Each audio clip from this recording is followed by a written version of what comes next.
양육 지원 강화 방안 모색을 위한 함께 육아 지역 밀착 연속 포럼에 관심을 가지고 참석해 주셔서 대단히 감사드립니다. 저는 오늘 사회를 맡은 한국보육진흥원 육아종합지원본부의 김지은 차장입니다. 만나 뵙게 돼서 대단히 감사드립니다. 함께 육아 포럼은 저출생이 지속되는 상황 속에서 직접 지역을 방문하여 양육 정책에 대한 현장의 의견을 수렴하고 지역의 특색을 반영한 양육 정책을 발굴하고자 추진하게 되었습니다.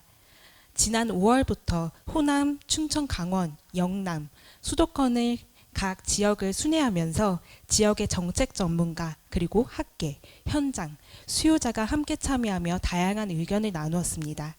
오늘 이 포럼은 푸른바다 제주에서 개최되는 제5차 종합포럼으로 그간 지역에서 논의되었던 다양한 의견들을 한데 모아 정책에 반영할 수 있는 시사점을 도출하고자 합니다. 오늘 포럼은 이후 온라인 채널을 통해서 보다 많은 국민들과 함께 나누고자 합니다. 본격적인 포럼 시작에 앞서 오늘 포럼을 위해 이 자리에 참석해 주신 분들을 먼저 소개해 드리고자 합니다. 한국보육진흥원 나성훈 원장님 참석하셨습니다. 보건복지부 보육사업기획과 이승묵 과장님 참석하셨습니다. 보건복지부 보육사업기획과 이한나 사무관님 참석하셨습니다. 한국보육진흥원 육아종합지원본부 조용남 본부장님 참석하셨습니다. 오늘 이 자리에는 지역에서도 많은 관심을 가지고 참석해 주셨습니다. 제주특별자치도청 아동보육청소년과 보육정책팀 김지영 팀장님 참석하셨습니다. 제주도 서귀포시 육아종합지원센터 송은경 센터장님 참석하셨습니다. 그리고 오늘은 제주도 내에 어린이집 원장님들이 많이 참석을 해주셨습니다. 함께 박수로 환영 부탁드리겠습니다. 다음으로는 오늘 포럼에서 다양한 의견을 전달해 주실 분들을 소개해 드리도록 하겠습니다. 한국보육진흥원 육아종합지원본부 조용남 본부장님께서 주제 발제를 맡아주셨습니다. 함께 주제 발제를 맡으신 육아정책연구소 저출생 육아지원연구팀 권미경 연구위원님 참석하셨습니다. 사례 발표를 맡으신 제주특별자치도 오명여 센터장님 참석하셨습니다. 이어서 보건복지부 보육사업기획과 이승문 과장님께서 패널 토의를 맡아주셨습니다. 더불어서 만 1, 3세 영유아를 키우며 초등학교 선생님으로 재직 중이신 송병주 부모님께서 참석하셨습니다. 함께 패널 토의를 맡아주신 전국 시군구 육아종합지원센터 협의회 김현익 회장님 참석하셨습니다. 오늘 이 자리에 모인 따뜻한 관심에 화답하고자 나성훈 원장님께서 인사 말씀 전해주시겠습니다.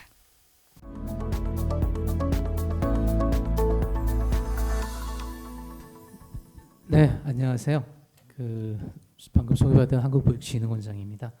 아까 사회자가 얘기한 대로 그동안에 보건복지부와 함께 육아 지역 밀착 연속 포럼을 4차례에 걸쳐서 진행을 했습니다. 정말 훌륭한 관광지자 제일 제가 오고 싶어하는 국민들이 오고 싶은 제주에서 이제 종합 토론을 하게 돼서 매우 뜻깊게 생각합니다. 개인적으로는 제주도 많이 왔었어요. 심리혈관 센터 만들어 드리려고 뭐 공무원이었기 때문에 여러 일로 왔었는데 오늘 가장 보람되게 오지 않을까 싶습니다. 근데 저희들이 이런 포럼을 하게 된 계기는 뭐 0.78이다 인구 절벽 얘기를 많이 하는데 금년 2, 4분기는 0.6까지 떨어졌습니다. 국가가 지속 가능하기 위해서는 인구라는 큰 받침이 있어야 되는데 너무 전 세계국에서 1 밑으로 떨어진 나라는 우리나라밖에 없다고 생각하고요. 이러다 보니까 이제 산후조리원부터 연속적으로 문호전화라고 하고 있습니다. 산후조리원이고요. 그다음에 영아시설, 유아시설, 초동시설. 그럼 국가 단위로서 아마 3년, 5년 후에는 굉장히 쉽지 않은 환경에 놓일 겁니다. 이런 걸 하긴 뭐냐면 우리가 반등할 수는 없지만 이 인구 감소의 율을 좀 진정시키고 어느 정도 밀착 육아 사회를 좀 구현해서 조금 더 반등할 수 있는 기회를 만들어야 되지 않을까 하는 생각에서 좀 이렇게 같이 논의를 하게 되었고요. 특히 이걸 하면서 그동안 저출산 고령사회위원회가 저희들이 하고 있는데 여기서 지금 쭉 다녀보니까 호남권이든 영남권이든 춘천권이든 많은 지역에서 육아 사업을 위해서 육아 정책을 위해서 하고 계신 게 굉장히 많은데 알려지지 않는 것들이 너무 많은 것 같아요. 그러니까 국가가 이렇게 하고 있고 아이들에 대해서 이렇게 관심이 있고 정책을 하는 걸 좀 모아서 플랫폼 사업으로 좀 만들고 싶은 게 저희 꿈입니다. 저는 이제 보육진흥원장도 하고 있습니다만 중앙육아종합지원센터장을 하고 있습니다. 그래서 내년에는 부모 플랫폼 사업을 좀 저출산위원회하고 이제 복지부하고 교육부하고 좀 같이 해서 좀 부모들이 좀 접근성이 좋고 또 우리나라 이런 사회가 있다는 걸 알 수 있는 그런 좀 정책을 한번 구현해 보고자 하고 있습니다. 근데 요새 지금 유보통합이라는 큰 화두 때문에 모든 사회가 좀 불안해하고 있는 것 같아요. 근데 유보통합은 잘하자고 하는 것이지 불안하자고 하는 건 아닌 것 같고요. 유보통합이라는 수단을 통해서 유가족은 그동안 지자체 소속으로 있었는데요. 이제 교육청의 소속으로 옮기게 되면 그동안 지자체 일했던 것 같이 플러스 알파 요인으로 해서 종합적으로 부모님께 다가설 수 있는 더 큰 기회를 창출할 수도 있지 않을까 그렇게 생각을 합니다. 그동안 지자체에 있었고 교육청은 교육은 별개였지만 교육과 돌봄을 아울 수 있는 지역 최고의 기관으로서 모든 부모의 기대에 부응하고 아이를 행복하게 키울 수 있는 그런 조직이 되는 목표를 가지고 한번 좀 해서 정말 우리나라는 아이 키우기가 너무 좋은 사회다 하는 게 돼야 될 것 같습니다. 전체적으로 보면 아직 아이를 낳는 코스트가 아이를 얻는 것보다의 베니핏보다 적기 때문에 아무래도 아이를 좀 더 하지만 그래도 아이를 가짐으로써 얻는 행복감이 갖기 위해서는 아이를 키우는 저변 인프라가 결국 확충돼야 되는 거고요. 함께 육아 지역 밀착의 포럼의 주제는 이러한 인프라를 어떻게 더 잘 확대하고 이걸 더 잘 알려서 부모들이 더 잘 알고 활용할 수 있게 하는데 큰 일차적인 게 있다고 생각을 하고 있습니다. 그래서 오늘 이렇게 정리된 거 제주에서 하고 오늘 종합토론해서 종합적으로 자료를 저희들이 만들고자 합니다.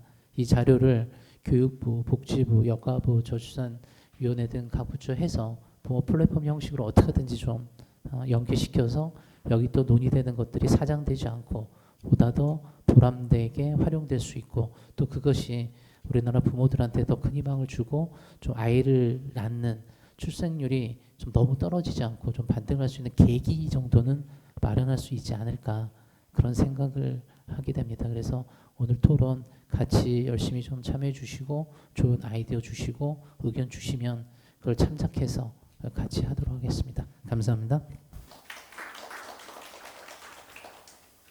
네, 감사합니다. 이제 본격적으로 주제의 발표를 시작하고자 합니다. 주제 발표는 총 2가지의 주제로 각각 30분씩 진행될 예정입니다. 첫 번째 순서로는 저출생 속 지역의 특화 양육지원 정책 현황 및 시사점을 주제로 한국보육진흥원 조용남 본부장님께서 발표해 주시겠습니다. 큰 박수로 맞이해 주시기 바랍니다.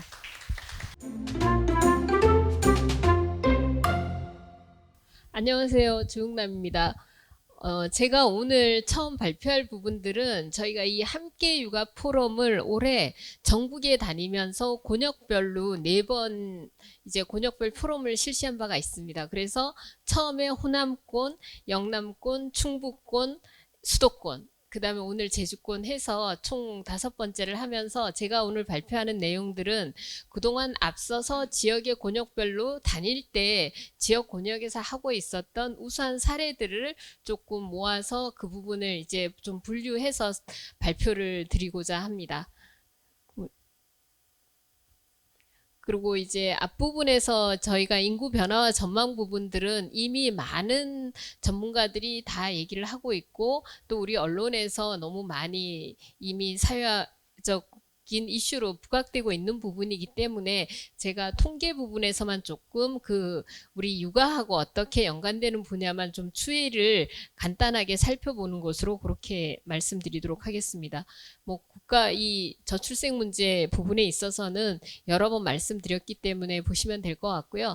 총 인구도 지금 앞으로 한 50년 뒤에는 지금 5천만인데 3,700만 정도로 줄어들 거라는 부분들 그렇다 그러면 총 인구가 줄어들었을 때 생산 연령 인구가 줄어들면 지금 반토막 나듯이 이렇게 줄어드는 추세에 있었기 때문에 심각하다는 부분들을 조금 더 수치로 확인해 봐 주시면 될 것 같고, 특히 전 인구 연령을 봤을 때 중위 연령이 거의 이제 60세 가까이 되고 있으면 아주 심각한 노령화 사회가 되면 아이는 어떻게 할까? 여기에서는 지역별로 봤었을 때 제주 같은 경우에도 사실은 이제 우리가 전국적으로 인구가 급격히 이제 줄어들고 있는 부분인데, 그래도 제주는 다른 지역에 비해서는 조금 더 그 감소폭이 조금 더 느리지만 아직 여전히 심각하고, 데드크로스 부분이나 여기서부터는 사실 그동안 우리가 출산 양육 부분을 할 때 조금 신경 써야 되는 부분들이, 출산하는 어머니의 연령 자체가 나이가 들어가면 우리가 어린이집이나 또 유치원에서 돌봐야 되는 우리 부모의 나이들이 조금 더 높아지고 있고, 이 우리가 대응해야 되는 부모의 연령도 그렇지만, 또 하나는 이 출산의 연령이 높아지면 아이들의 이런 건강이나 뭐 이런 부분도 훨씬 더 예민하게 봐야 되는 이런 추세가 되고 있는데, 특히 35세 이상이 증가하고 있는 부분들에 대해서는 우리가 조금 양육 전문가로서 조금 미리 대처해야 되는 부분이 있는 것 같습니다. 또 하나는 지금 다문화 가구의 출생이 훨씬 더 많아지고 있는 부분이 있어서, 지금 사회가 워낙 다양화되고 있으니까 우리가 그동안에는 가족의 형태나 또 다문화 가족도 우리는 단일 민족이었는데 이제는 다문화가 일상화되고 있어서 제주도도 그럴 것 같아요. 그러니까 그런 부분들에 대해서도 우리가 이제 앞으로 어린이집에서 부모 관련한 프로그램을 짜거나 안에서 보육 프로그램을 짤 때도 이런 부분들을 조금 더 심각하게 반영을 해야지 이제 통합된 보육이 될 것 같습니다. 혼외 출생아 비율이 지금 2.8%라 그러는데, 저 앞에 9.8이라고 됐던 게 9,800명이에요. 작년 말 기준으로 한 해 우리가 태어난 아동이 24만 9천 명이었잖아요. 24만 9천 명 중에서 우리가 통상적으로 할 때 결혼한 부모 사이에서 태어난 아동 수인데, 혼외 출생아라는 건 결혼한 부모라는 그런 우리가 흔히 얘기하는 그런 정상가족 범위가 아닌 아이들이 작년에 9,800명이 태어난 거예요. 그러니까 그 부분도 앞으로 우리가 이제 부모에게 이제는 그런 걸 굉장히 차별이나 이런 데 너무 민감하게 대응을 해야 되는 부분이라서 인원수가 굉장히 높아졌다는 부분을 보시면 좀 될 것 같습니다. 그렇다 그러면 가족의 형태는 어떻게 바뀌었냐고 했었을 때, 맞벌이 가구 비중은 46%인데 이 중에서 30, 40대 비중이 높아지고 있고 20대도 높다는 부분들은 앞으로 우리가 양육의 형태를 감안할 때 맞벌이 비중하고 이제 비맞벌이 비중에서 우리가 어떤 부분을 어떻게 양육 시간을 사회가 더 돌봐줘야 되는지도 이 부분을 통해서 반영해야 될 것 같고요. 그 다음에 아내 주도, 이 부분은 사실은 일가족 양립 부분에 있어서 훨씬 더 감안해야 되는 수치인 것 같습니다. 이 부분은 앞으로 우리나라가 그러면 어떻게 아이들의 더 숫자는 태어날 수 있을까, 이런데 지방에서 하고 있는 육아 정책들을 보면 출산 정책, 양육 정책, 보육 정책 뭐 이렇게 좀 나눌 수가 있어요. 이럴 때 역시 결혼을 해야 된다는 응답 자체가 50%밖에 되지 않기 때문에 앞으로 이 부분을 출산 정책을 하거나 할 때도 좀 많이 더 비중을 높여야 될 것 같고요. 특히 자녀가 필요하냐고 했었을 때 남자하고 여자하고의 남녀 성별로 했었을 때는 남성이 훨씬 더 자녀가 있어야 된다고 높게 생각을 하고 있고, 그렇지만 뭐 그 비율 자체가 높지는 않습니다.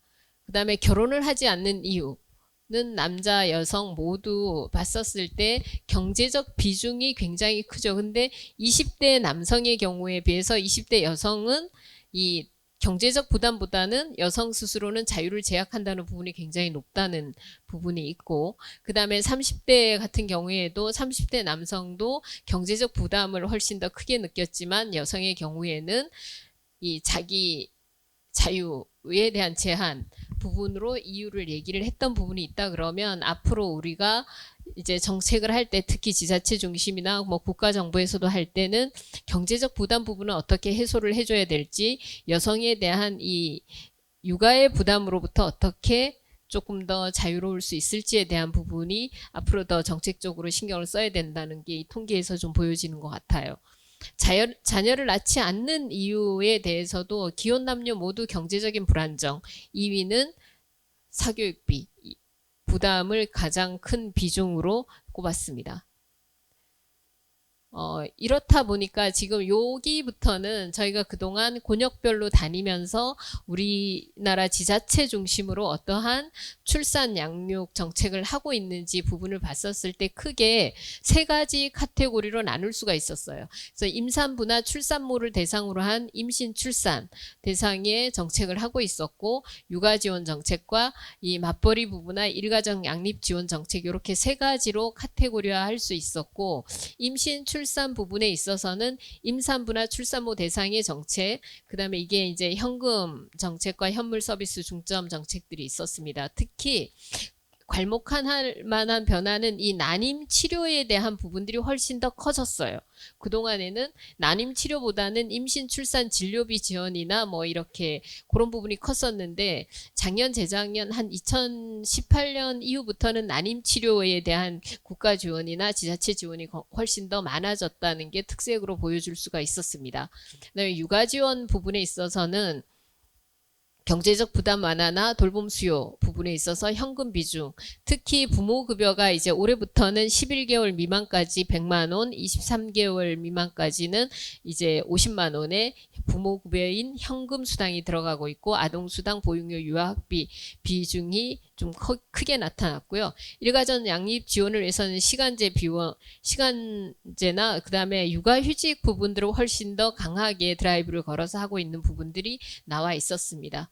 그리고 이 난임 치료 부분이 크게 이제 높아진 이유에 대해서는 지역에 다니면서 발제자나 토론에서 얘기하실 때, 어차피 출산을 하려는 의향들이 전체 부부 중에서 50%밖에 안 된다 그러면 난임 치료는 아이를 낳겠다는 의지가 강한 사람들이기 때문에 훨씬 더 정책 효과가 있다는 거예요. 그냥 어차피 출산에 대해서 호의적이지 않은 사람들에게 지원을 하는 것보다는 난임 치료에 대한 적극적인 지원을 위해서 출산까지 연결시킬 수 있는 정책이다 보니까 난임 치료 정책에 대해서 부분들이 각각 지자체에서 굉장히 크게 나타났습니다. 그래서 보시면 역시 출산에 대한 부분들, 육아에 대한 부분들, 임신에 대한 부분들이 크게 나타나 있었고, 나머지 가족이나 이런 부분들은 이렇게 적게 나타났습니다. 대부분 봤을 때 서울, 대구, 강주, 대전이 육아정책 쪽이 좀 더 컸고요. 세종시가 임신기 부분들이 조금 더 잘 나타났습니다. 나머지는 출산정책이나 이렇게 봤을 때 지역마다 약간 차이는 났었지만 전국적으로 출산, 육아, 임신 정책에 대해서는 굉장히 큰 심각성을 가지고 하고 있는 게 나타났습니다. 이제 이 예산 부분은 1조 8억 9천으로 요즘 이제 세수가 덜 거쳐가지고 내년 예산이 굉장히 어렵다고는 하지만, 그럼에도 불구하고 저출산 지원에 관한 정책 예산들은 훨씬 더 커질 거기 때문에 우리가 해야 되는, 함께 육아에서 해야 되는 이 보육, 양육 부분에 있어서는 조금 더 그래도 더 적극적으로 할 수 있는 룸은 여전히 있는 것 같습니다. 지금 그렇다 그러면 곤역별로 하고 있는 정책들을 조금 더 소개를 드리도록 하겠습니다. 저희가 첫 번째 갔던 곳이 호남권이었어요. 그래서 광주에서 했는데, 광주 같은 경우에는 봤을 때 다른 지자체에 비해서 광주는 2002년도에 그때 우리나라가 1.8로 저출산 문제가 굉장히 심각한 사회 문제가 된 이후에 2010년, 그로부터 한 10년 지나서 광주 아이 키움 2.0으로 해서 2012년, 13년부터 굉장히 체계적으로 이 돌봄이나 육아 공동체 사업을 시작을 했었습니다. 그러다 보니까 이 호남권의 특색은 여전히 이 생애 주기별 지원에 있어서 초점을 맞추어서 하고 있었어요. 그래서 청년부터 시작해서 이제 청년에 대한 삶을 꾸리는 정책들이 있었고, 그 다음에 영유아, 초등학교, 일생활 즐김, 가치까지 해서 이렇게 생애 주기별로 이 돌봄 정책을 이렇게 구성해서 체계화했던 부분들이 크게 나타났습니다. 그래서 청년의 삶꾸림부터 시작해서 생애주기별로 정책을 했고, 또 하나는 지역사회 내 연대와 협력 부분을 굉장히 강조를 했습니다. 육아에 대한 이 공동체의 역할, 그래서 이 가치 부분에 있어서 이 공동체가 어떻게 진행할 수 있고 공동체가 서로 잘 한 묶음으로 묶여서 할 수 있게끔 하는 부분들이 다른 지역에 비해서는 조금 크게 잘 나타나는 것 같았어요. 그리고 이제 이 영유아 키움 부분에 있어서는 여기 뭐 국공립 어린이집 확충이나 실내 놀이터 공공형 이런 부분들은 사실은 지금 다른 시도도 대부분 이 영유아 돌봄 부분에 있어서는 다른 시도하고 별 차이 없었지만 특히 이 호남권 강주권에서는 요 가치 키움에 있어서 공동체 부분을 굉장히 강화했다는 부분이 이 전남권의 특색이었습니다.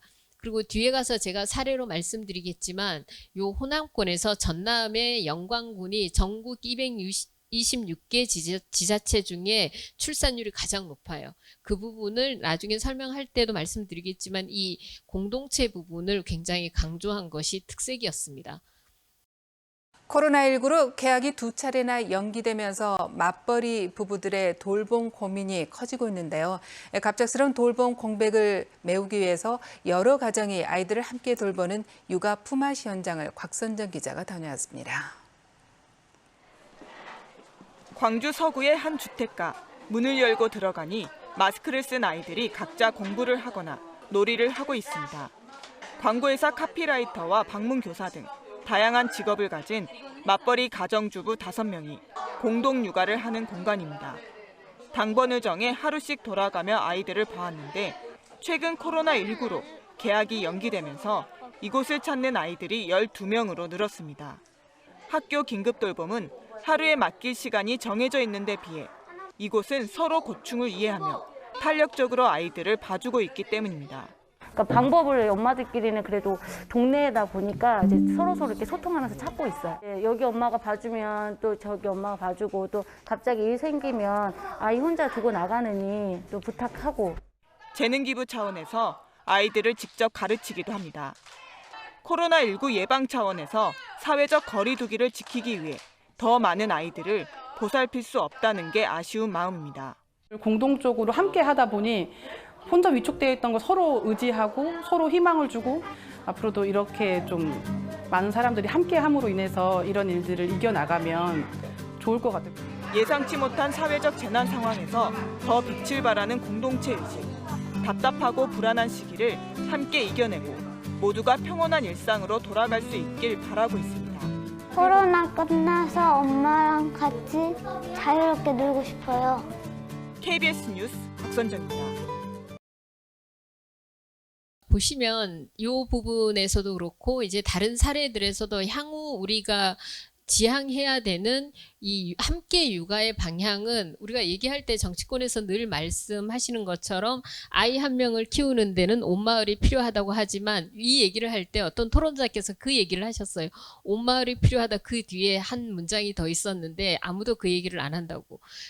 온 마을이 필요한데 그 뒤에 보면 부모가 아이를 키우는 부모가 미치지 않고 제정신으로 아이를 키울 수 있게 하기 위해서는 온 마을이 필요하다는 얘기를 꼭 했어요. 그러니까 실질적으로 아이를 키우는 데는 24시간이 뿐만이 아니라 엄마가 정말 미치지 않고 아이를 정상적으로 키울 수 있으려면 마을의 다른 지역 공동체가 함께하지 않으면 안 된다는 얘기를 그렇게 강조를 하신 부분이 있습니다. 그래서 호남의 이 육아 품앗이 부분들은 이제 많이 다른 지역에서도 조금 이제 감안하고 봐야 되는 부분이 있는 것 같아요. 근데 어떤 이런 사업 하나도 육아 품앗이를 봤었을 때 당장 드는 생각은 아니 맞벌이 부모는 어떻게 할 건데 이런 얘기를 당장 하게 되잖아요. 근데 그럴 때 그 사례에 대해서 할 때 어떻게 서로 배려하고 또 상황에 맞는 이 약간의 변형 부분도 같이 고민해야 되는 부분인 것 같습니다.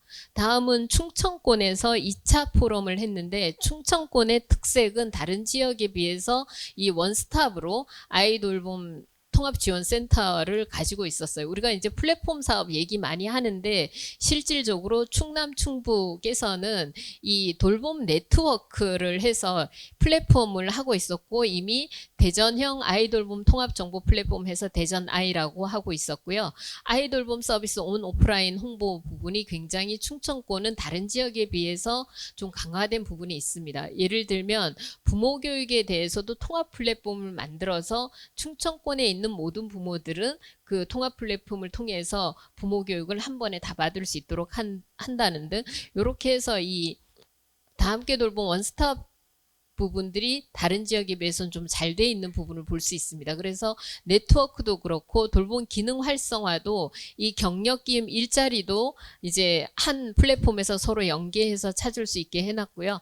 그 다음에 돌봄 온마을 돌봄 지원 역시도 한 플랫폼에 들어가면 다 같이 서로 정보를 연계할 수 있도록 이렇게 통합지원센터의 주요 기능이 되고 있었습니다.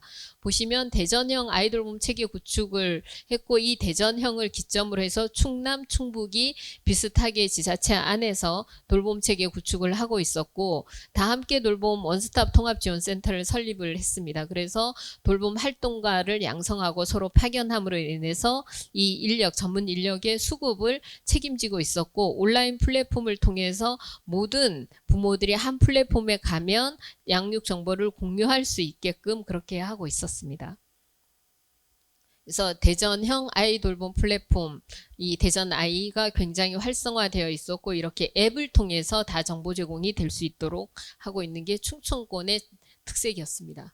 다음은 영남권 부분이었는데 영남권은 실질적으로 연계 협력을 이 육아종합지원센터를 중심으로 해서 그러니까 부산 같은 경우에는 부산시 육아종합지원센터가 있고 부산시 안에 6개 시군구 육아종합지원센터가 서로 연계 협력을 통해 가지고 센터끼리의 협력도 굉장히 잘 되고 있지만 그 이후에 그 시군구 안에서도 각종 인프라를 통해서 이 접근성이나 부모 모임이나 돌봄 부분을 굉장히 연계해서 잘하고 있는 지역이었습니다. 특히 보시면 우리 아이 보육맘 사업에서 구군 육아종합지원센터하고 이제 육아 전문 상담 지원을 같이 하고 있었고 이 갈매기 키즈 도서관 홈페이지를 통해서 이 31개 기관에 우리 육아종합지원센터뿐만이 아니라 육아에 관련되는 인근 인프라까지 다 합해서 육아 자원을 이제 함께 정보 연계를 할 수 있게끔 해놨습니다. 그러다 보니까 공유 플랫폼이 다른 데보다는 조금 더 이제 활성화되고 있었고 육아는 행복해 그래서 부모 육아 공동체 운영 지원도 시군구 센터와 부산시 센터가 함께 공동체 운영이 잘 되는 부분들. 그다음 또 하나는 이렇게 파마 클럽이나 이렇게 열린 시간제 보육 이렇게 해서 그 사업의 특색이 잘 드러날 수 있도록 브랜드화하는 사업을 굉장히 잘하고 있었어요. 부산은 다른 지역에 비해서는 조금 그런 부분이 있었고요. 다음은 수도권 부분입니다. 사실은 수도권은 대한민국의 대부분의 영유아의 70%가 수도권에 지금 거주한다고 보셔도 되는데 서울 같은 경우는 엄빠 프로젝트라고 해서 엄마 아빠 행복 프로젝트라고 지금 서울시에서 하고 있는 정책이었습니다. 서울시 같은 경우는 엄마 아빠의 부담은 줄이고 탄생의 기쁨은 키우고 탄생부터 양육까지 서울시가 함께한다 이런 슬로건을 가지고 안심 돌봄 외출했을 때 힐링 생활 균형 이렇게 4가지 카테고리로 해서 다양한 사업을 하고 있는데 이 부분에 있어서는 서울뿐만이 아니라 경기도, 인천 이 부분들이 같이 수도권으로 묶여 있다 보니까 지금 저희가 수도권 사례만 얘기했지만 이런 카테고리로 수도권에 있는 지자체, 서울, 경기, 인천의 경우에는 미혼, 시혼부부 양육제 대상으로 해서 아무래도 다른 지역보다는 조금 더 촘촘한 인프라를 가지고 사업을 하고 있었어요. 또 대상별 맞춤 사업도 할 수가 있었고 그렇게 할 수 있는 이유는 서울, 인천, 경기는 아무래도 지역이 경기 같은 경우는 서울을 둘러싸고 있지만 서울, 경기, 인천은 접근성 면에서 다른 지역에 비해서는 조금 더 유리한 측면이 있다 보니까 집중한 사업들을 좀 많이 할 수 있었습니다. 그런 특색들이 좀 있었고요.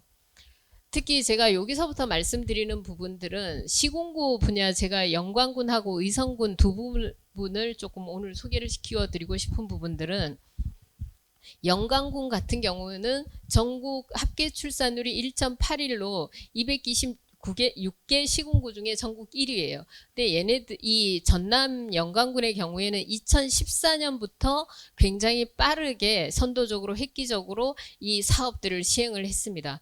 사실은 저출생 문제 대응 정책들은 올해 사업을 시작한다고 해서 그 효과가 나타나려면 최소한 10년 정도는 기다려야지 나타나는 부분이잖아요. 그렇기 때문에 체계적으로 시행하지 않으면, 그리고 또 좀 이 일관되게 정책을 시행하지 않으면 효과를 보기가 어려운 부분인데, 다행히 전남 영광군의 경우에는 더구나 지금 우리가 지자체장들을 선거로 선출하다 보니까 자기 임기 내에 뭔가를 받을 수 있는 정책들을 자꾸 하는 거예요. 근데도 불구하고 이 전남 영광군의 경우에는 2014년부터 인구 문제에 대한 아젠다를 잡고 영광군 자체에서 이 선도적이고 획기적인 정책들을 하고 있었습니다. 그래서 결혼 장려금에 대한 현금 지원을 하고 있었고, 여기도 현금 지원이 굉장히 많았어요. 신생아 양육비 지원, 그 다음에 출산 축하용품 구입비, 공공산후원 지원, 그 다음에 다자녀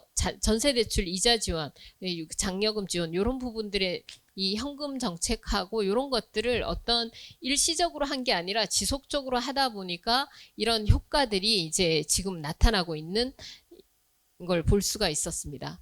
그리고 경북 의성군 같은 경우는 우리나라 보시면 지금 좀 전에 여기 전남 영광군이 1.81이고 2위가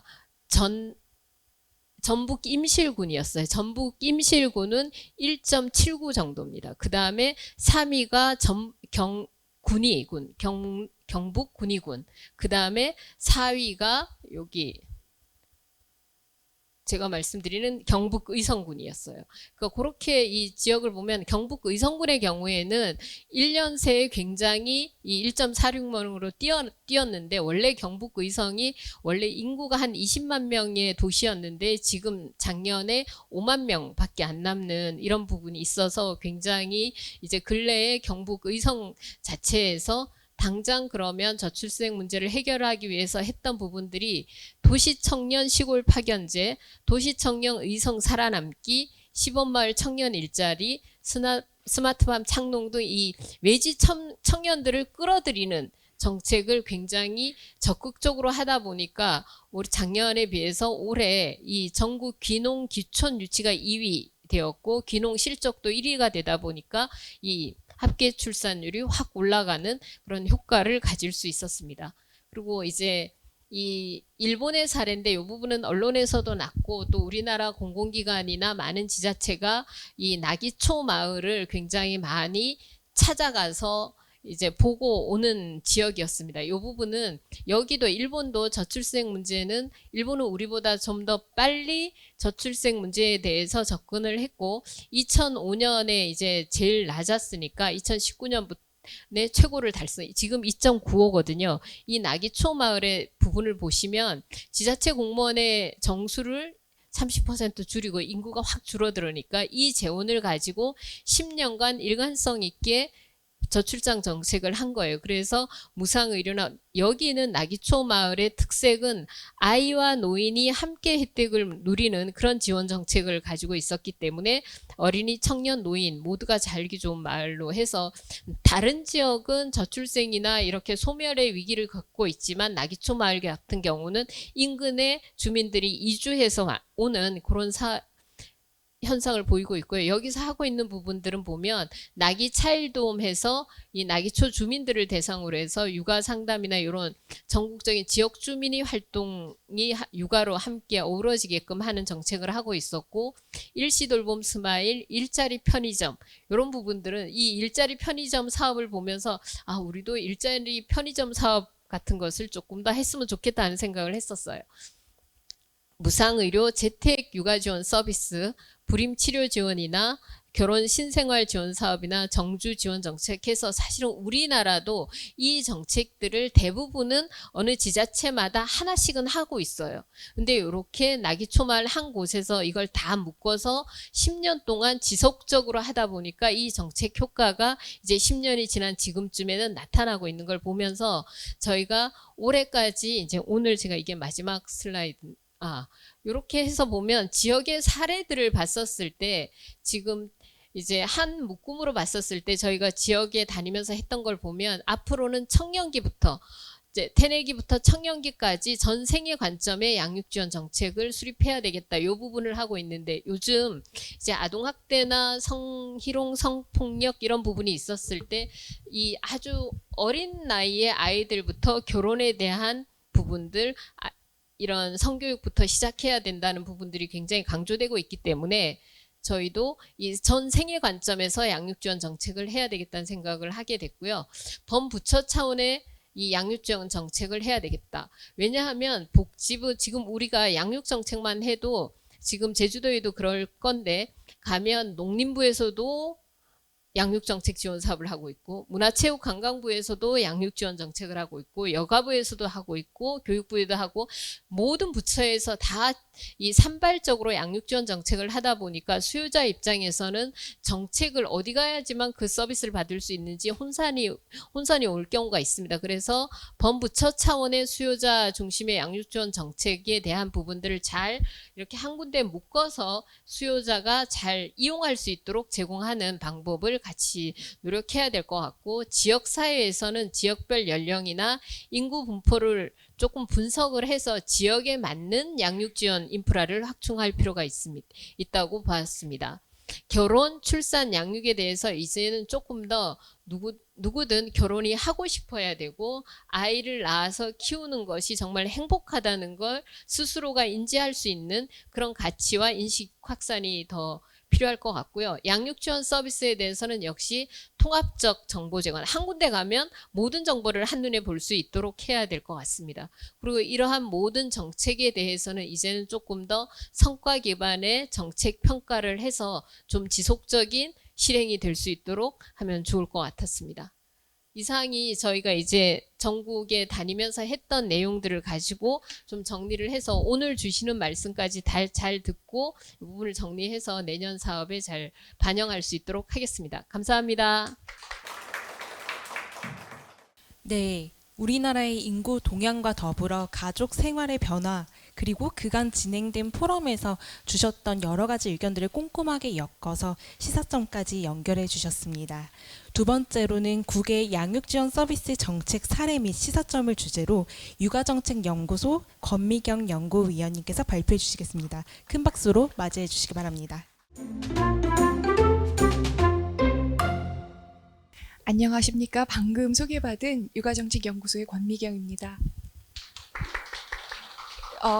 저희 연구소는 출산부터 양육지원 또 보육과 유아교육과 관련해서 아이 기르는 거에 관련된 정책을 지원하는 연구를 하는 국책연구기관입니다. 그래서 그동안에 저희들이 연구했던 걸 토대로 우리가 적용할 수 있는 지역사회 안에서의 양육지원 국외 사례를 소개해드리고자 합니다.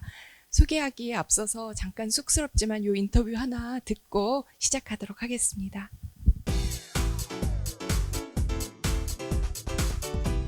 가장 중요한 문제는 아이를 기르는 일이 옛날이나 지금이나 역시 어려운 일은 마찬가지였는데 왜 요즘 들어서 이렇게 어렵다고 하느냐 하는 얘기들을 하는데요. 이건 사회 변화와 무관하지 않습니다.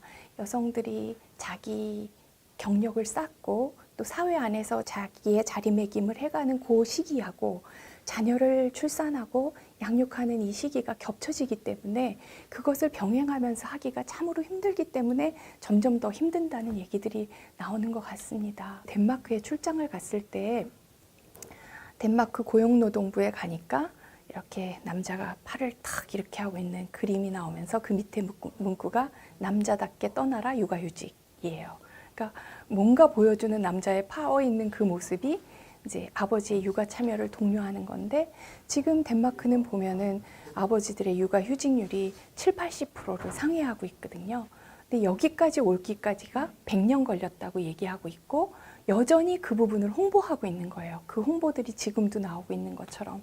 그래서 쉽지 않습니다. 그런데 우리 사회의 강점 중에 하나는 뭔가 좋다고 여겨지는 부분에 있을 때는 사회 변화가 굉장히 빠르게 일어나고 있다는 걸 체감하는 게 바로 그 부분이었습니다. 그러니까 육아를 함께 하는 것이고 우리가 가족이 해야 되는 일이고 또 이러한 것에 의견은 합쳐졌으니까 이제부터는 그런 실행이 이루어질 수 있도록 직장에서의 그런 쓸 수 있는 분위기, 사회에서 육아를 인정해주고 이렇게 지원해줄 수 있는 그 심리적인 안정감 이런 걸 줄 수 있도록 우리가 바꿔가야 된다고 여겨집니다. 제가 쑥스럽지만 제 인터뷰를 먼저 한 이유가 이렇게 사회를 바꿔가는데 지역사회 안에서의 육아 지원이 너무 중요하기 때문입니다. 그래서 근데 이제 또 원고를 준비하면서 보니까 제가 준비한 국외 사례들이 옛날에는 육아 선진국 그래서 다 보고 왔거든요. 근데 여러분 좀 전에 조영남 본부장님 말씀 주셨던 것처럼 우리나라가 가장 육아 선진국 같다, 육아 지원 정책의 선진국 같다는 그런 생각을 하게 됩니다. 그래도 이제 몇 가지 양육 지원에 대한 요구들을 정리 한번 해보고 또 그것을 지원하기 위한 정책들은 어떻게 마련되어 있는지를 짚어보고 또 그리고 우리가 국외에서 한번 보암직한 그런 사례들을 여러분께 소개해드리고자 합니다.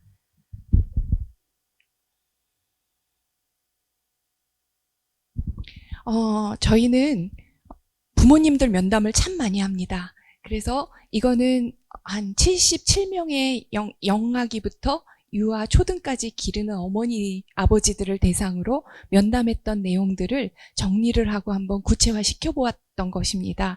결국 부모들이 갖고 있는 양육 지원 요구들이 있고 또 그것을 풀어줄 수 있는 방안들이 있을 거고 또 그것을 지원하기 위한 다양한 양육 지원 정책들이 제도화되어졌고 그것을 시행하는 기관들이 있습니다.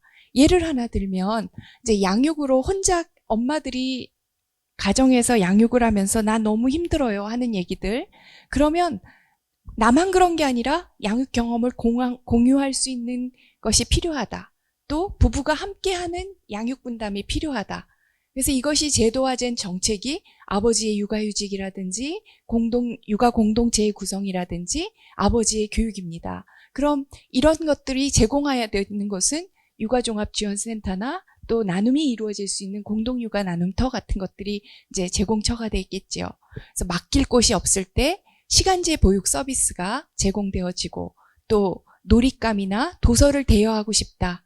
공동 놀이 공간이 필요하다. 원스톱 양육 지원이 필요한데 이것이 육아종합지원센터를 통해서 이루어지고 또 아이들이 마음껏 놀 수 있는 공간이 좀 있었으면 좋겠다. 안전한 놀이 공간의 구성, 놀이터라든가 놀이공간 이런 것이 공공 키즈 카페라든지 육아종합지원센터를 통해서 이루어집니다. 또 양육 자신감이 없어요 하는 거에 대해서는 양육 정보 제공과 부모 역량 강화를 위한 다양한 정보 제공들이 있을 수 있겠죠. 이런 것들이 육아종합지원센터와 건강가정지원센터를 통해서 이루어집니다. 또 초등 돌봄도 마찬가지입니다. 지역사회 내 돌봄을 위한 다함께 돌봄, 또 요즘은 교육부가 중점으로 밀고 있는 늘봄센터 같은 것들이 이런 것들이 되겠지요. 그리고 또 맞벌이 가구를 위한 시간이 필요하다 했을 때는 일가정 양립제도를 표현되는 유연근무제라든지 육아휴직 같은 다양한 제도들이 지원되고 있습니다. 또 경제적 부담에 대한 요구를 수용하기 위해서 다양한 양육수당, 아동수당, 부모급여, 세금 환급제도 이런 것들이 지원되고 있습니다. 특히 이제 최근에 들어와서 현금성 지원 정책들이 많이 늘어난 것이 특징입니다. 그래서 임신 출산 지원, 영유아 아동 양육, 보육 돌봄, 건강가정 지원 확대, 건강 지원 확대 같은 것들을 통해서 부모의 양육 부담을 완화하고 또 건강하게 아이를 양육시킬 수 있는 것을 지원하기 위한 다양한 정책들이 이제 지원되고 있습니다. 그래서 이제 지난 정부 말년부터 들어왔던 첫 만남 이용권이라든지 또는 부모급여라든지 또 이제 이런 것들이 강조되어지는데 특히 생애 초기 영아기에 이제 현금성 지원 정책들이 크게 늘어난 것이 특징입니다. 2023년에 들어와서 2021년부터 지원되었던 첫 만남 이용권이 양육가정에 이제 출산 시에 200만 원이 지원이 되어지고 또 올해부터 정식으로 도입이 된 부모급여, 또 아동수당까지 다양한 현금성 지원 정책들이 증가하고 있습니다. 이런 것의 기저에는 부모님들이 가질 수 있는 경제적인 부담을 완화하자, 또 국가가 이것을 지원하고 있다, 응원하고 있다 하는 메시지를 전달하는 것이라고 여겨집니다. 그래서 양육으로 인한 이제 이렇게 되어질 때 이제 기대하기는 부모 급여가 주어지게 되면 어린이집 이용이 줄지 않을까 하는 기대 또는 우려, 이런 것들이 혼재되어 있었는데, 실질적으로 부모 급여가 지원됨으로써 어린이집의 이용률의 변화는 거의 나타나지 않은 걸로 알고 있습니다. 이것처럼 이제까지 말씀드린 다양한 정책들이 부모의 양육 역량을 강화하고 지원하기 위한 이런 요구들이었고, 특히 최근에 이런 정책 변화와 더불어서 나타나는 것은 내가 체감할 수 있는 지역사회 안에서 양육 정책들이 좀 느껴질 수 있었으면 좋겠다 하는 요구들이 더욱 증가하고 있습니다. 그래서 국의 정책들을 이제 몇 가지 살펴보겠는데요. 이제 한 6가지로 구분지어서 살펴보고자 합니다. 하나는 우리가 지원이 이루어지기 위해서는 정책이 기반이 되어져야 하는데, 그 정책의 추진은 일관된 방향성을 가지고 지속적으로 이루어질 때 효과를 발휘할 수 있습니다. 그래서 그런 면에서 이스라엘의 혼론시티를 하나 볼 것이고요. 그 다음에 그 안에서 이제 영아에 대한 양육 지원이 특이한 것이 있어서 소개하고, 또 어린이집을 이용하지 않는 미이용 가구더라도 언제든지 이용할 수 있는 그런 양육 지원에 대한 것, 또 긍정적인 육아 문화, 사회 분위기 안에서 육아를 지원하는 분위기가 조성되는 것, 또 아버지 양육 역량 강화를 위한 제도들, 또 수요자 맞춤형 눈높이 지원이 이루어지고 있는 사례를 소개하고자 합니다. 이제 첫 번째 소개해드릴 사례는 이스라엘의 혼론시입니다. 구글에 이스라엘 혼론 이렇게 치게 되면 크게 시를 홍보하는 홈페이지 자체에 Children's City 이렇게 딱 나옵니다. 그러니까 아이들의 도시라는 거예요.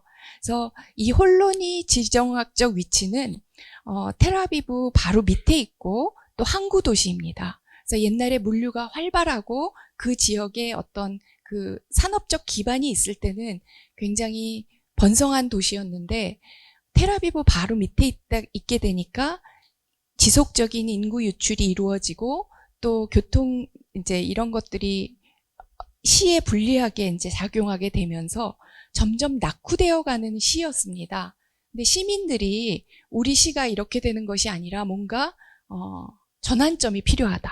그래서 회의를 통해서 그 해결 방안을 아이 기르기 좋은 도시로 해보자. 왜냐하면 텔아비브 바로 밑에 있어서 약간의 베드타운 같은, 그러니까 직장으로 많은 출근이 텔아비브로 이루어지는 그런 상황이니까 여기를 정말 아이 기르기 좋은 도시다 하는 것을 표방하자. 그래서 그걸 하기 위한 다양한 정책들을 공모를 하고 그걸 실행하게 되었습니다. 제가 여기서 이제 하나하나 소개해드리겠지만 굉장히 인상 깊었던 부분은 시장님은 선출직이라 이렇게 정해진 임기마다 바뀝니다. 근데 이스라엘 혼론시의 부시장은 15년 넘게 이 일을 하면서 지속적으로 이 일을 쭉 추진해 와서 이루어진 거예요. 그래서 이제 혼론시에는 다양한 이제 아이 기르기 좋은 환경이 뭘까 했을 때 교육과 문화로 포커싱을 두고, 이스라엘에 하나밖에 없는 어린이 박물관을 여기로 유치를 하고, 그 다음에 공립 유치원을 활성화하기 위한 다양한 제도들을 도입해서 지원을 하고, 지역 내 미술관이 미술품을 어린이집에 대여해줘서 전시할 수 있고 교환해주고, 이런 것들, 그래서 이런 문화적 경험을 어려서부터 쌓을 수 있는 그런 것들에 종점을 두었고요. 또 도시 안에 있는 공원을 아이들 눈높이로 설계해서 구축하였습니다. 혼론시 안에 50개의 어린이, 그러니까 공원, 가족이 함께 할 수 있는 공원을 아이들이 좋아하는 이스라엘 아이들이 많이 보는 동화책의 주제를 잡아서 공원을 세팅을 하고 그거를 설계해서 설치하게 되어집니다. 그러면 유치원에서는 그 공원과 연계된 그 프로그램, 어린이집에서는 그런 프로그램을 연계하면서 이 공원을 활용하고, 그래서 동화가 구현된 스토리 가든을 만든 것이 또 특징이고요. 또 이제 하나는 인구 변화가 있게 되니까 고등학생이 좀 줄어들면서 고등학교가 폐교된 그 곳에 영아를 위한 양육 지원 시설을 두은 것이 굉장히 이제 인상적이었습니다.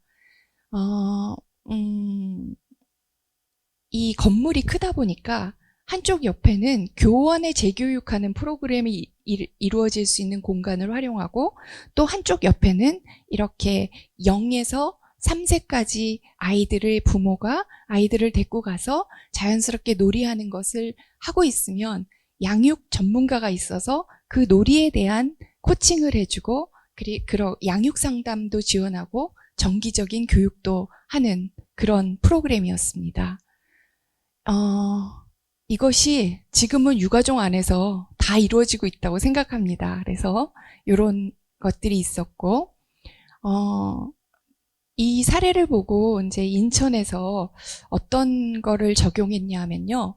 지금 가정어린이집이 많이 문을 닫고 있는 곳을 인천시에서 매입을 하여서 아이사랑 꿈터라고 그래서 영아를 대상으로 하는 그런 양육 지원 센터를 운영하고 있습니다. 그래서 아이사랑 꿈터라는 것을 인천시에서는 요걸 적용해서 하고 있습니다.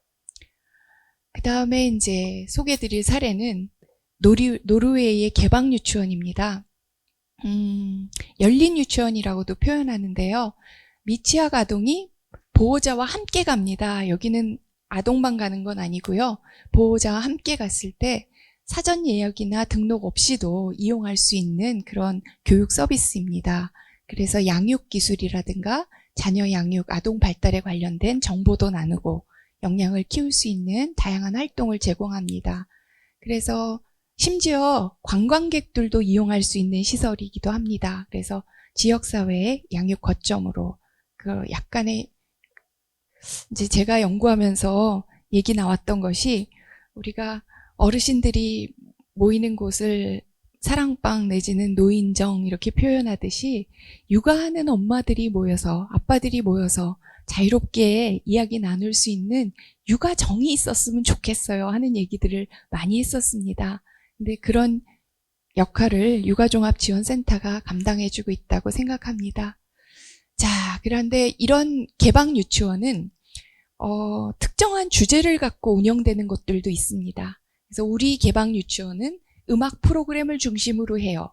또 우리 개방 유치원은 어떤 프로그램을 중심으로 해요. 그래서 그 자기네들의 프로그램을 강조하면서 이제 운영하는 것도 있고, 그래서 굉장히 양육하는 엄마들한테 인기 있는 그런 열린 유치원입니다.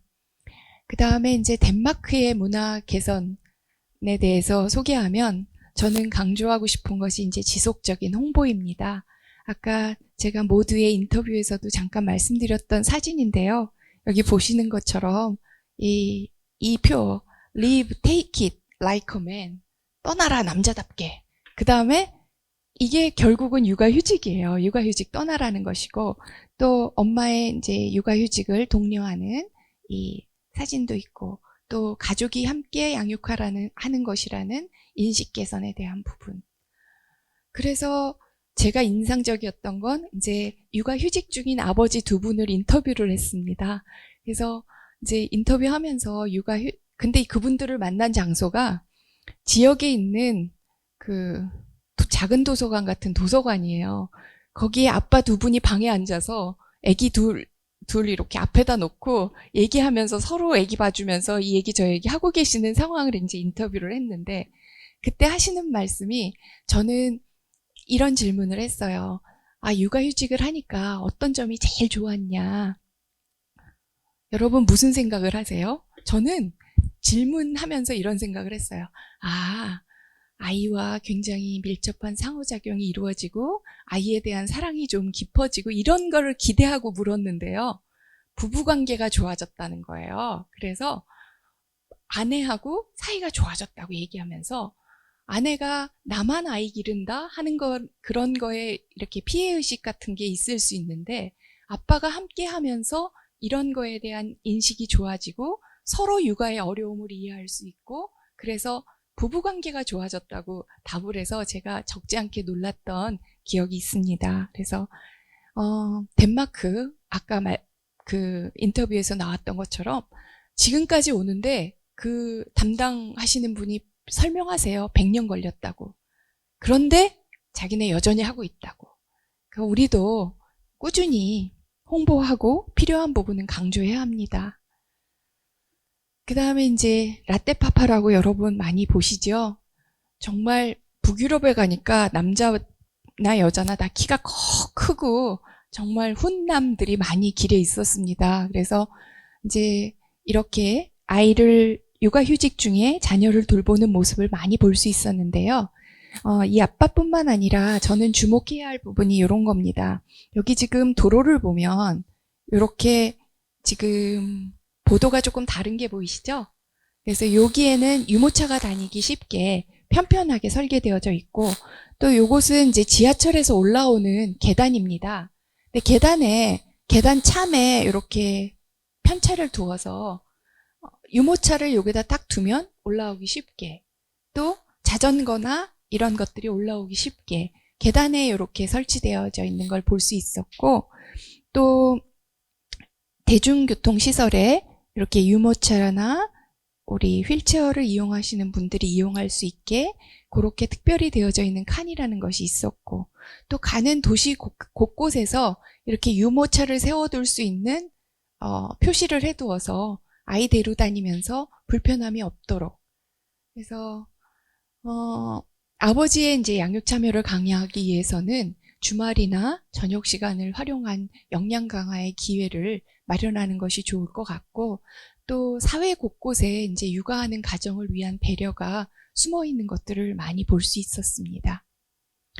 자, 그 다음에 이제 아버지의 역량 강화 제가 여러 번 소개하기도 했던 내용인데요.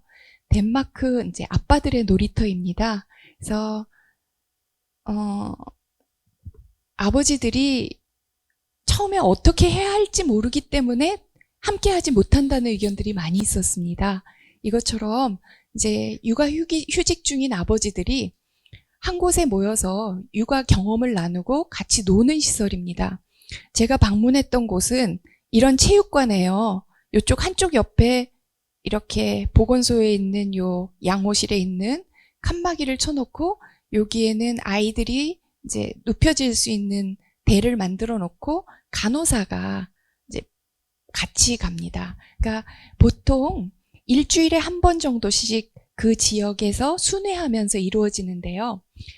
3시간 프로그램에 1시간은 간호사가 동행하여서 아이들에 대한 건강 상담이라든지 또는 뭐 양육 정보를 제공해 준다든지 하는 역할을 하고 여기 코디네이터 하시는 분이 2분이 계셔서 아버지들이 자유롭게 이야기 나눌 수 있도록 또 놀 수 있도록 촉진해 주는 그런 역할을 합니다. 그래서 지역에 있는 체육관 또는 도서관 이런 데를 이용하여서 이렇게 하게 되면 육아휴직 중인 아버지들끼리 지역사회 안에서 네트워크 형성이 되면서 꼭 이 시간만이 아니더라도 서로 교류할 수 있는 그런 만남의 물꼬를 트는 그런 기회가 되는 것 같습니다.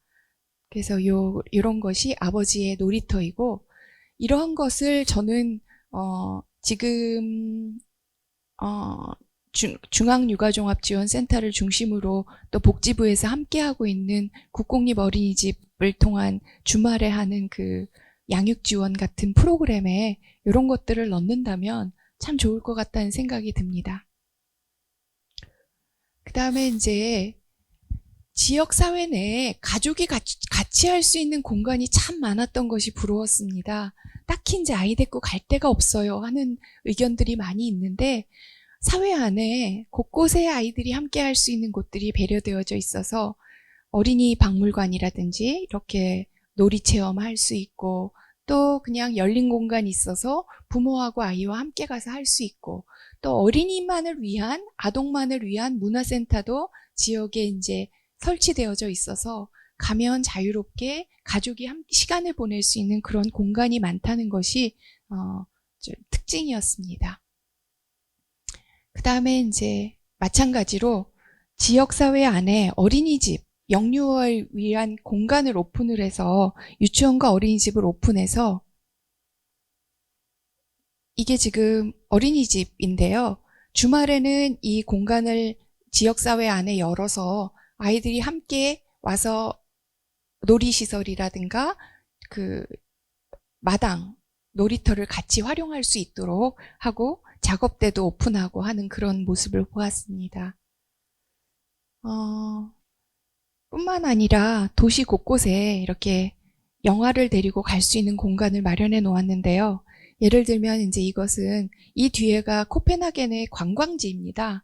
근데 이 관광지 한쪽 편에 아이들을 데리고 놀 수 있는 간단한 놀이시설 공간을 만들어 두어서 칭얼거리는 아이 데리고 와서 여기서 잠깐 있을 수 있고 하는 그런 배려가 이루어진 것을 볼 수 있었습니다. 또 가는 곳마다 이 기저귀 가리대가 있어서 그 아이 데리고 외출하는데 불편함이 없도록 배려된 부분도 있었고요. 이제 제가 마지막으로 이거는 신문 보도를 통해서 많이 보도된 내용이기도 합니다. 근데 육아정책을 하는 저로서도 이거 굉장히 놀라운 정책이다 하고 공감했던 정책입니다. 정말 수요자의 눈높이에 맞게 수요자한테 다가가는 정책이구나 하는 것을 알 수 있었는데요.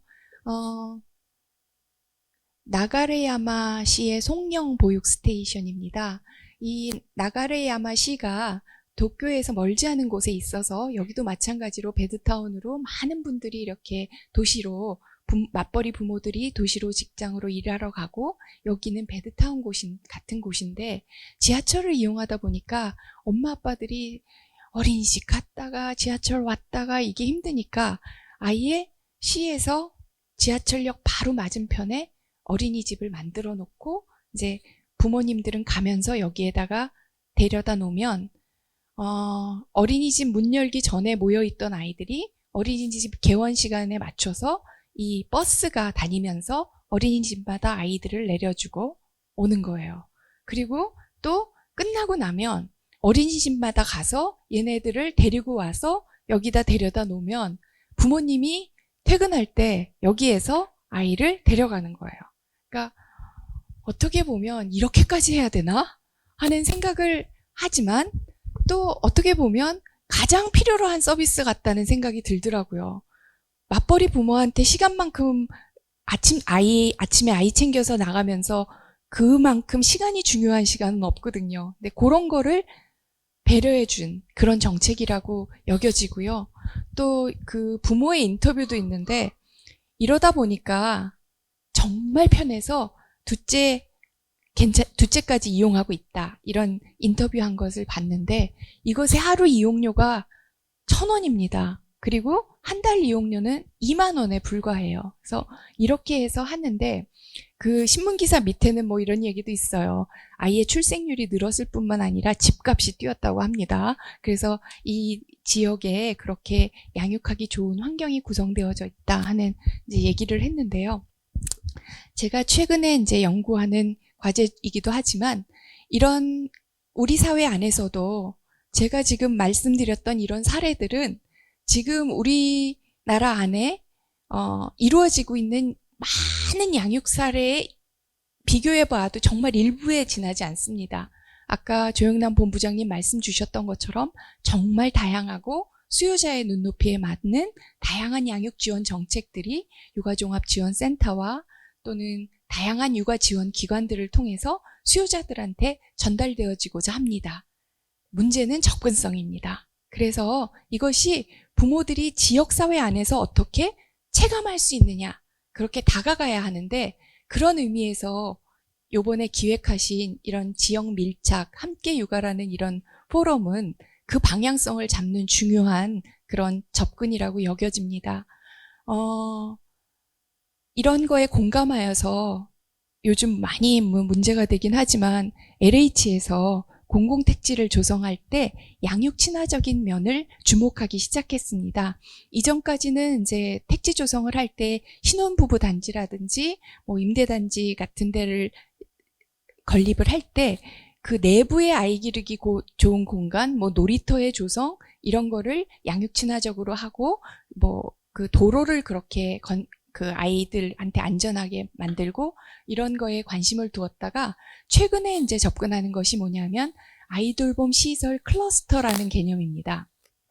어린이집, 유가종, 다함께 돌봄, 또는 간단한 작은 도서관 이런 것들을 한 곳에 공원 부지 같은 곳에 한 곳에 이렇게 설치를 해서 양육하는 부모들이 이곳을 통해서 원스톱으로 돌봄 지원을 받을 수 있는 그런 시설을 기획하고 있습니다. 그래서 첫 번째 의정부에 설립할 예정으로 해서 2025년 개원을 중심으로 개원할 것을 중심으로 최근에 이제 하고 있습니다. 이런 것처럼 저출생이 우리 사회에 커다란 문제가 되고 있고 또 그것을 완화하기 위한, 극복하기 위한 다양한 노력들이 이루어지고 있습니다. 저는 딸이 하나 있는데요. 결혼해서 이제 가정을 꾸렸습니다. 근데 그 딸이 어느 날 저한테 묻습니다. 엄마, 아기를 왜 낳아야 될까? 육아정책 연구를 하고 있는 저한테 딸이 아이가 왜 필요하지? 이렇게 묻는 거예요. 그래서 제가 아무것도 대안으로 제시할 게 없어요. 우리가 비용도 들지, 힘드는 거 다 알지? 그렇지만 그렇게 없으면 너하고 나하고 그런 관계가 없는 거야. 나는 이렇게 좋은 딸이 있는데 너는 이런 관계가 없는 거야. 그러고 설명했습니다.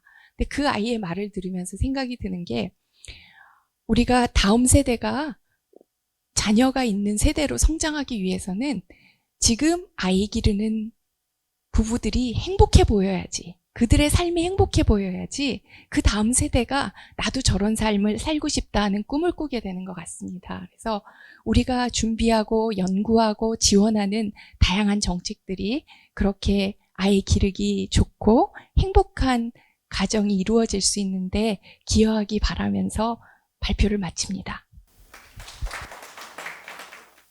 발표 감사합니다. 수요자의 요구가 현재 정책에 어떻게 반영이 되어 있고 그리고 다양한 국가가 어디에 방점을 두고 정책을 수행하고 있는지 사례들을 통해서 조금 더 흥미롭게 풀어주신 것 같습니다. 이어서 다음은 제주도 양육지원서비스 운영 사례에 대해 제주특별자치도 육아종합지원센터 오명여 센터장님께서 발표해 주시도록 하겠습니다. 네, 육아종합지원센터 오명여입니다. 좀 전에 어디 다른 세상에 다녀오지 않으셨어요? 잠깐 상상하면서 굉장히 부럽기도 하고 또 뭔가 저러면 좋겠다 뭐 이런 생각들도 많이 하셨을 거라고 생각이 듭니다. 네, 그러시면서 우리나라에서 이제 이런 것들을 다 하고 있다. 우리가 훨씬 낫다 이렇게 말씀을 하시면서 또 그 준비된 기관을 육아종합지원센터를 이렇게 계속해서 말씀해 주셨습니다. 저는 저의 사례의 내용은 도 전체의 육아 지원을 어떻게 하고 있느냐 이 부분보다 저희 육아종에서 지금 현재 실제 하고 있는 이것들을 중심으로 해서 말씀드리도록 하겠습니다. 사실은 부부가 결혼해서 가장 힘든 시기가 첫 아이를 낳고 3년, 4년? 네, 이때라고 이렇게 얘기를 하더라고요. 그런데 그 부부가 행복하면 그 수혜자가 다 아이들이 될 텐데 근데 부부가 그때 힘들고 어려우면 그 불행의 수혜자는 모두 아이들이라고 이렇게 얘기를 하고 있습니다. 그래서 그 부부가 언제 다시 행복해지느냐 했더니 막내가 대학 가는 시기부터 다시 호전되고 좋아진다는 이런 얘기를 하더라고요. 그래서 아이들이 영유아 시기를 힘든 시기, 힘든 아이들 이렇게 이거를 우리가 습관처럼 말하고 있지 않나 이렇게 생각이 듭니다. 네, 저희가 육아종합지원센터에서는 저희 성교센터장님도 앉아 계신데 뭔가 양육에 대한 그 사업이나 이런 것들을 고민할 때 첫 번째 두는 게 지금 아이들에게 잘하자입니다. 지금 있는 아이들 우리가 어떻게 도울 것인가, 지금 현재 있는 부모님들 우리가 어떻게 도와줄 것인가. 그러니까 단지 이런 사업들이 말씀드리겠지만 그 행사로 끝나지 않고 그 하나하나 행사처럼 보이는 그 안에서 부모가 어떻게 느끼도록 할 것인가, 이런 것들에 이제 중심을 두고 이렇게 저희가 그 사업을 진행하는데, 지금 뭐 초등학교 선생님들 많이 힘들지만 유치원 어린이집 선생님들도 많이 힘드시죠. 그리고 어린이집에서는 예전에는 한두 명이 어려웠다면 지금은 한두 명 빼고 다 힘든 시기라고 이렇게 얘기를 하고 있습니다. 그러니까 우리가 지금 해야 될 게 아이들의 정서적인 안정감, 안정감, 그리고 안전감, 편안함, 행복감, 이런 것들을 아이랑 부모랑 함께 느낄 수 있도록 이렇게 해야지 되지 않을까라는 생각이 들면서, 저희 사실 양육지원 사례 저희 센터에서 그냥 이제 지금 현재 하고 있는 이런 사례들을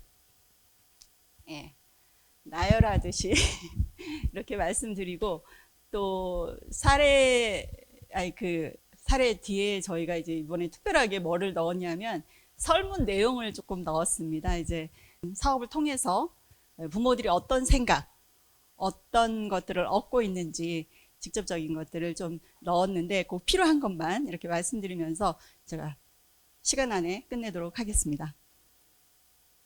육아종합지원센터, 저희가 함께 키우고 함께 웃는 행복육아 실현을 위해서 이미 실현된 곳도 있고 계속해서 성장해 나가고 있습니다. 저희는 육아 전문, 그러니까 영유아 전문 기관입니다. 그러니까 다른 물론 아동기에 18세까지를 얘기하는데 저희가 지금 육아 전문으로 하고 있다는 걸 항상 영유아 전문으로 하고 있다는 걸 늘 강조하면서 사업을 하고 있고, 그러다 보니 제주도 안에서도 영유아 관련된 부분에 대해서는 저희 센터에 상담을 의뢰하거나 도움, 협조 요청을 많이 하고 저희가 이제 도와가면서 이제 하고 있습니다.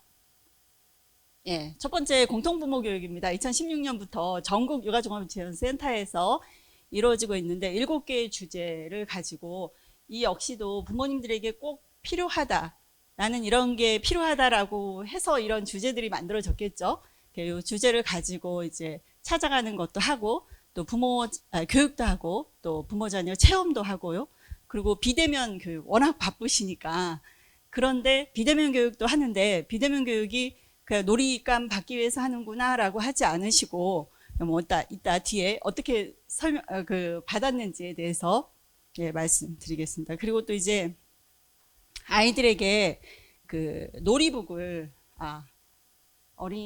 가정에 놀이북을 저희가 만들어서 이제 보낼 예정인데, 이 역시도 영아 유아 나누고, 또 영아들에게 필요한 놀이, 뭐 단동치기나 몸으로 할 수 있는 놀이, 그리고 또 이렇게 가정에서 할 수 있는 유아들의 놀이, 그리고 저희의 숲, 뭐 놀이터, 이런 것들에서 직접 할 수 있는 놀이, 실제적인 것들을 사례를 넣어서 이제 놀이북을 발간할 예정입니다. 공통부모 교육에 대한, 여기 찾아가는 공통부모 교육에 대한 설문 내용을 보시면, 따뜻하고 지혜로운 부모로 성장해 보겠다라고 이렇게 하시고, 또 집에서 개인적으로 공부는 하지만 인터넷으로 손가락만 움직이면 다 되는 그런 교육들을 이제 많이 검색하시고 받으시는데, 해결되지 않은 부분에 대해서 도움이 됐다. 그리고 부모 자녀 체험 프로그램에 있어서는 이런 그 주제 마음의 신호등이라는 게 있거든요. 이런 교육 주제처럼 뭔가 주제와 이어지는 오감 체험이 가능한 교육이 또 있었으면 좋겠다라는 이런 이야기들도 있었습니다. 그리고 제육종 플러스, 이게 약간 저희가 비대면으로 운영되는 사업인데, 여기 보시면 부모 교육 시간이 늘 오전이나 평일이어서 사실 그러기도 합니다. 가끔 이제 저녁 시간도 하고 토요일도 하긴 하는데, 맞벌이 가정에서는 참여가 어려울 때가 있다. 이렇게 온라인 부모 참여 부모 교육이라도 참여해서 좋았다. 그리고 교육 커리큘럼도 다양하고 좋았다. 무엇보다 영상 하나하나가 사실 중앙육아종합지원센터에 그 온라인 교육들이 굉장히 내용이 굉장히 충실하고 좋거든요. 그래서 이 교육들을 하나하나가 길이가 그렇게 길지 않아서 집중도 잘 되었고 좋았다라는 의견들을 주셨습니다. 자, 그리고 이게 저희가 이제 저희 팀장님도 와 계신데 행복한 아이 행복한 부모 사업 도보조 사업을 받아가지고 하는 내용인데요. 저희 여기 안에서 이제 부모 교육을 하고 있는데 부모 교육을 저희가 결정할 때 그냥 정하지 않습니다. 굉장히 많은 연구를 하고 같이 토의를 하고 그리고 그 전에 그 설문이나 이런 것들을 토대로 부모님의 설문을 토대로 해서 교육 주제를 선정하고 물론 강사님들도 다 이렇게 섭외해서 하는데 꼭 필요한 교육 위주로 해서 저희가 이제 그 시대에 맞춰가면서 이제 준비를 하고 있습니다. 감정 코칭이라든가 요즘 가장 필요하죠. 그리고 뭐 코로나 그래서 1, 2, 3, 4세 아이들이 너무 힘들다고 어린이집에서 지금 이야기하고 있고 부모님들도 굉장히 많이 힘들어 하시죠. 그게 끼친 영향에 대해서 또 어떻게 도울 것인가에 대해서 교육하고 있고 아버지 교육도 하고 건강 영양 교육 그리고 성교육 그리고 앞에 시작할 때 말씀드렸지만 부부가 행복해야 아이들도 행복하다. 여러분들 다 그냥 다 고개 끄덕이실 거라고 생각이 드는데 그래서 예비 부모 교육, 예비 부부 교육을 이제 하고 있고요. 놀이에 대한 교육도 진행하고 있습니다. 설문도 보면 뭐 지금처럼 앞으로도 쭉 했으면 좋겠다. 그리고 프로그램을 지원해 주시고 제공해 주셔서 고맙다. 아이들에게 필요한 다양한 교육 접할 수 있어서 너무 감사하다. 그리고 여기 밑에 이 시기에 아이들에게 꼭 필요한 교육을 많이 해줘서 고맙다라는 의견들을 주셨습니다. 자, 이제 그 행복한 아이, 행복한 부모 사업 안에 놀이 프로그램도 저희 사실은 저희 센터는 놀이실도 없고 체험실도 없고 대여실도 없고 저희는 이제 교육실과 사무실만 갖춰져 있고 시간제 보육실 이렇게만 되어 있습니다. 근데 다행히 서귀포 센터는 놀이실도 있고 체험실도 있고 대여실도 있고 그렇게 되어 있어서 너무나 정말 다행입니다. 이렇게 하고 있는데 그래서 저희는 이제 그 안에 이제 준비가 안 되어 있는 부분이 있어서 그렇다고 해서 안 할 수는 없고 또 그에 맞춰서 다르게 놀이 프로그램 자연에서 우리 제주 자연을 활용한 이런 프로그램들도 운영하고 다른 곳을 대관해서 저희가 이제 필요한 교육들을 하고 있습니다. 그리고 또 하나 지금 저희가 놀이터전 해서 놀이터에서 함께 모여라 해서 놀이터에서 놀기, 놀아보잼 이런 사업들도 하고 있고요.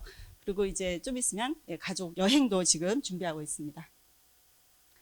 놀이 프로그램에 있어서 아이와 어떻게 놀아야 해야 하는지 많이 어려웠는데 사실 이겁니다. 영유아 부모님들이 지금 아이를 낳고 난 다음에 어떻게를 못하고 있거든요. 그 어떻게를 우리가 도와주는 겁니다. 그래서 어떻게 아이랑 놀아야 하는지, 어떻게 접촉, 어떻게 교감해야 되는지에 대해서 이제 알려주고 있습니다. 그리고 놀이터전에서는 최근에 경험했는데 놀이터에 가니까 언니 오빠 친구들 아무도 없잖아요. 근데 요즘은 근데 이제 같이 모여라 해서 같은 경험을 할 수 있었다라는 얘기를 했습니다. 그리고 또 도에서 이제 저희가 보조를 받아서 하는 사업인데 아동 친화 도시 조성을 위한 아동 권리 증진 사업인데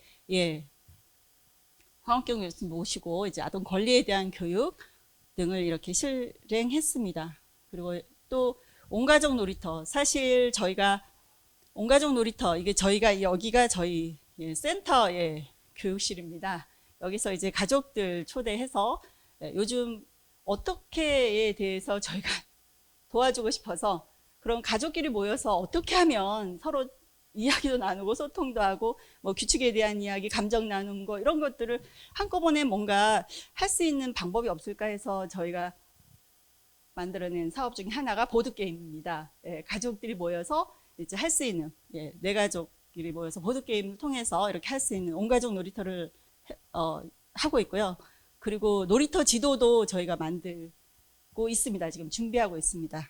그래서 직접 165개의 놀이터 다 다녀왔고 그거에 따라서 놀이터 정보를 알리고 또 문제점이라든가 이런 것들도 이제 저희 도에다가 알리고 굉장히 지금 현재 현재 저희 센터에 있는 이슈 중에 하나입니다. 그렇게 하고 있고 또 UCC 공모전도 지금 열어놓고 있고요. 캠페인도 가질 예정입니다. 이것들을 통해서 사실 교육을 통해서는 작은 아이의 권리라도 존중받고 받아들여야겠습니다라고 이렇게 쓰셨더라고요. 그리고 보드게임을 통해서는 규칙 배우고 또 같이 할 수 있어서 너무 재미있고 신나는 시간이었다 하는데 이 안에서도 보드게임 하는 중에서도 아이랑 부모랑 갈등이 있고 형제끼리 싸우고 막 이렇게 이런 갈등들이 있을 때 그때 그냥 지나지 않고 저희가 아이들에게 어떻게 안정감을 찾을 수 있는 이런 방법들 부모하고 1대1 그 상호작용 이게 면담 그리고 이제 상담 이런 것들을 이제 같이 이루어졌습니다.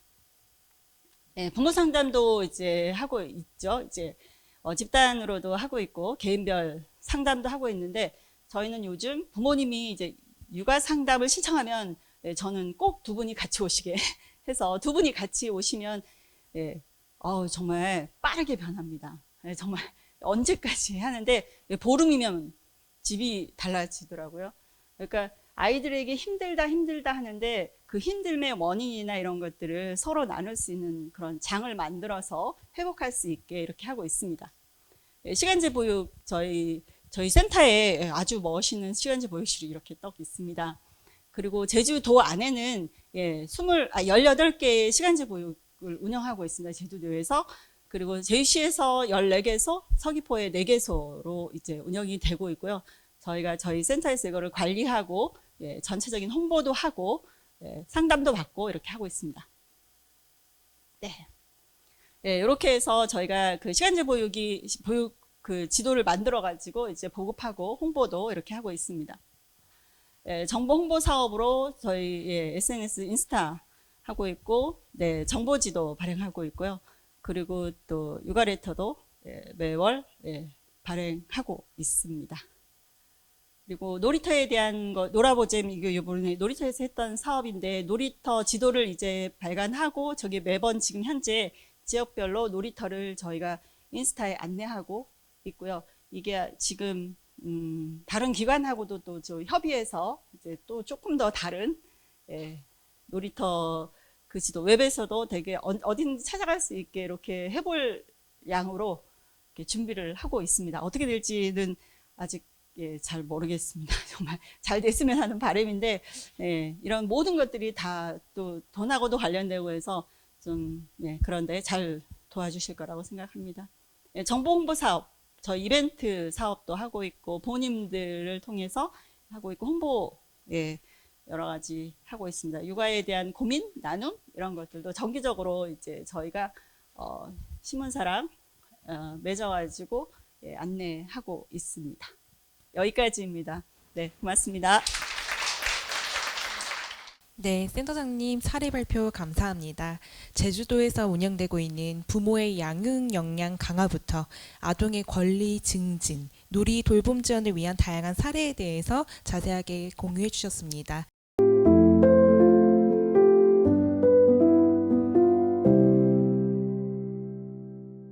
지금부터는 앞선 주제 발제 내용을 토대로 각기 다른 분야에 계신 세 분을 모시고 패널 토의를 진행하도록 하겠습니다. 배정된 시간은 각 10분 정도로 진행을 해주시면 되겠습니다.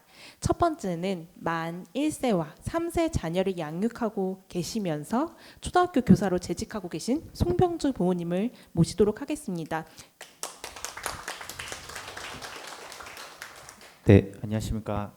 수요자 중심의 양육 지원 서비스 강화 방안 발표를 맡게 된 송병주라고 합니다. 우선 이 자리에서 이렇게 발표를 맡게 되어서 굉장히 영광으로 생각하고요.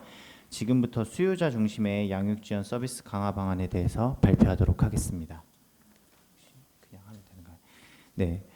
지금 제가 현재 아이를 양육하는 부모 입장에서 제가 겪는 어려움이 뭐가 있을지 이제 생각을 해봤습니다. 저는 크게 이제 세 가지를 문제점으로 뽑아봤는데요. 첫째는 체감되지 않는 현금성 지원, 둘째는 아동 중심 공간 서비스의 부족, 셋째 프로그램 인프라 부족 등 총 세 가지를 뽑아봤습니다. 그러면 지금부터 개인적으로 문제라고 생각하는 이 세 부분에 대한 어떤 지원 방안이 필요할지 한번 얘기해 보도록 하겠습니다. 저는 우선 첫 번째 지원 이제 체감되지 않는 현금성 지원으로 이제 문제점을 뽑아봤는데요. 현재 이뤄지는 현금성 지원은 이제 다른 의미에서는 되게 고마운 현금성 지원은 맞는데요. 양육 지원으로서는 체감하기가 사실상 어렵습니다. 지금 제가 받고 있는 거는 현재 아동수당으로 일정 금액이 들어오는데요. 이게 부모가 사실 자유롭게 쓸 수 있기도 하고 양육 지원보다는 좀 생활비 지원처럼 느껴져서 내가 정말 이제 국가로부터 양육 지원을 받고 있구나라는 생각이 사실은 많이 들지 않습니다. 그리고 앞에서 언급한 경우와 비슷하게 이제 현금성 지원은 부모가 자신의 필요 수단으로 사용할 경우가 있습니다. 예를 들어서 이제 제가 커뮤니티에서 글을 봤는데요. 2022년부터 출산을 했을 경우 이제 200만 원이 지원되는 첫 만남 이용권에 대해서 사용처를 물어보면서 백화점에서 사용이 가능한지를 물어봤습니다. 그러면서 그 사용처가 이제 아이를 위한 게 아니라 이제 부모 자신을 위해서 이제 쓸 수 있는 그 구매처가 이제 그게 가능한지를 물어보는 걸 보면서 이제 부모가 자신의 필요 수단으로 쓸 수 있기 때문에 사실상 이런 거는 조금 목적과는 좀 다르게 진행되는 방향이 아닌가 싶어서 저는 이제 목적에 맞게 생활비나 문화체험 등 약간 바우처 카드로 제공을 하면 좋겠다는 생각이 들었습니다. 지금도 사용처를 제한하고 있지만 사용처를 좀 더 제한해서 현금 사용의 자율성을 조금 떨어뜨릴지라도 확실히 양육 지원을 받는다는 느낌이 들게 목적성을 갖는 바우처 카드나 포인트를 제공하면 저는 되게 좋다는 생각이 들었고요. 자녀를 키우다 보면 정말 많은 시설을 이용합니다. 그중에서 국가나 혹은 지자체에서 운영하는 시설을 이용할 경우는 가격 부담이 솔직히 크진 않는데요. 사실 이제 키우다 보면 거기만 이용할 수 있는 게 아니라 개인이 운영하는 시설을 이용하기도 합니다. 그러면 이제 사설 같은 경우는 사실 이용료가 조금 이제 부담이 될 때도 많습니다. 그래서 뭐 자녀 동반 시 입장권을 할인을 해준다든지 아니면 1+1 혜택, 부모 한 명당 이제 자녀 한 명 이렇게 혜택을 다양한 방안으로 이제 제공을 해준다면은 이제 조금 더 이제 국가에서 우리에게 양육성 이제 양육 지원을 해주고 있구나라고 부모 입장에서는 조금 더 체감이 될 것 같습니다. 그리고 이제 어린이집이나 유치원 필요 경비 지원 지금도 받고 있습니다. 그런데 이게 좀 더 확대가 돼서 이제 조금 더 많이 지원을 받을 수 있다면 이제 좀 더 양육 지원으로서 체감을 많이 느끼긴 할 텐데요. 이제 이럴 경우는 사실 모든 정책이 모든 사람을 만족시킬 수는 없지만 그래도 이제 가정보육 가정도 이제 덩달아 소외받지 않도록 지원을 해줄 수 있다면 더 좋다는 생각이 듭니다. 그리고 이제 두 번째로는 이제 아동 중심의 공간 서비스의 부족을 저는 꼽아봤는데요. 저는 자녀를 키우면서 드는 큰 두 가지 고민이 있습니다. 첫 번째는 오늘 저녁으로 뭐 해줄까와 이제 주말에 뭐 하지입니다. 그래서 주말이 다가오면 저와 배우자는 이제 이번 주말에는 우리 뭐 할까? 어디 갈까? 이 고민부터 진짜 하고 있습니다. 사실 부모 입장에서는 아이들에게 다양한 경험을 해주고 싶어서 이곳저곳을 찾아보지만 갈 수 있는 곳이 많지 않은 게 사실입니다. 당연히 수요와 공급의 법칙에 의해서 이제 아동 학생 수뿐만 아니라 이제 아동의 수가 줄다 보니까 그런 공급해주는 이제 그 공급처가 부족한 것은 사실입니다. 하지만 이제 공익적 목적을 생각한다면 이런 거를 조금 더 이제 지원을 해주면 좋겠다는 생각이 들었습니다. 저희는 그래서 결국엔 돌고 돌아서 종착지는 키즈 카페인데요. 키즈 카페가 나쁘다는 건 아니지만 이런 거를 좀 아동 중심 공간이 좀 더 많았으면 좋겠다는 생각을 해봤습니다. 물론 요즘에는 어린이 지역별로 어린이 도서관도 많고 어린이 시설도 많긴 하지만요. 저는 규모가 큰 것보다는 좀 더 작지만 이제 좀 더 많이 있었으면 좀 다양성을 했으면 좋겠다는 이제 생각을 했습니다. 그래서 이거와 조금 연관이 있긴 한데요. 이제 지속 가능한 보육시설 개방이 있었으면 좋겠다는 생각을 했습니다. 앞에서 이제 권미경 연구위원님이 발표하신 것처럼 이제 덴마크 같은 경우도 이제 보육시설을 주말에 오픈하는 경우도 있는데요. 사실 보육시설을 주말에 오픈하면 저희 같이 아이를 기르는 입장에서는 아동 중심 공간 서비스의 부족을 조금 더 해결할 수 있다는 생각이 들어서 굉장히 좋다는 생각을 드는데 이제 정책을 시행하다 보면 이제 그거를 이제 운영해야 되는 입장도 있지 않습니까? 그러면은 보육시설 개방이라는 것은 사실 굉장히 많은 관계가 이제 속해 있습니다. 그래서 누가 맡아서 할지부터 관리는 누가 할지 이런 문제도 있기 때문에 한 번 하고 끝나는 게 아니라 정말 지속 가능하게 이제 이해 당사자들의 모든 니즈를 충족시키면서 그런 지속 가능한 이제 보육시설이 개방이 된다면 좀 더 이제 아동 중심 공간 서비스가 되지 않을까 이제 저는 생각을 합니다. 그리고 이제 세 번째로는 프로그램 인프라의 부족을 꼽아봤는데요.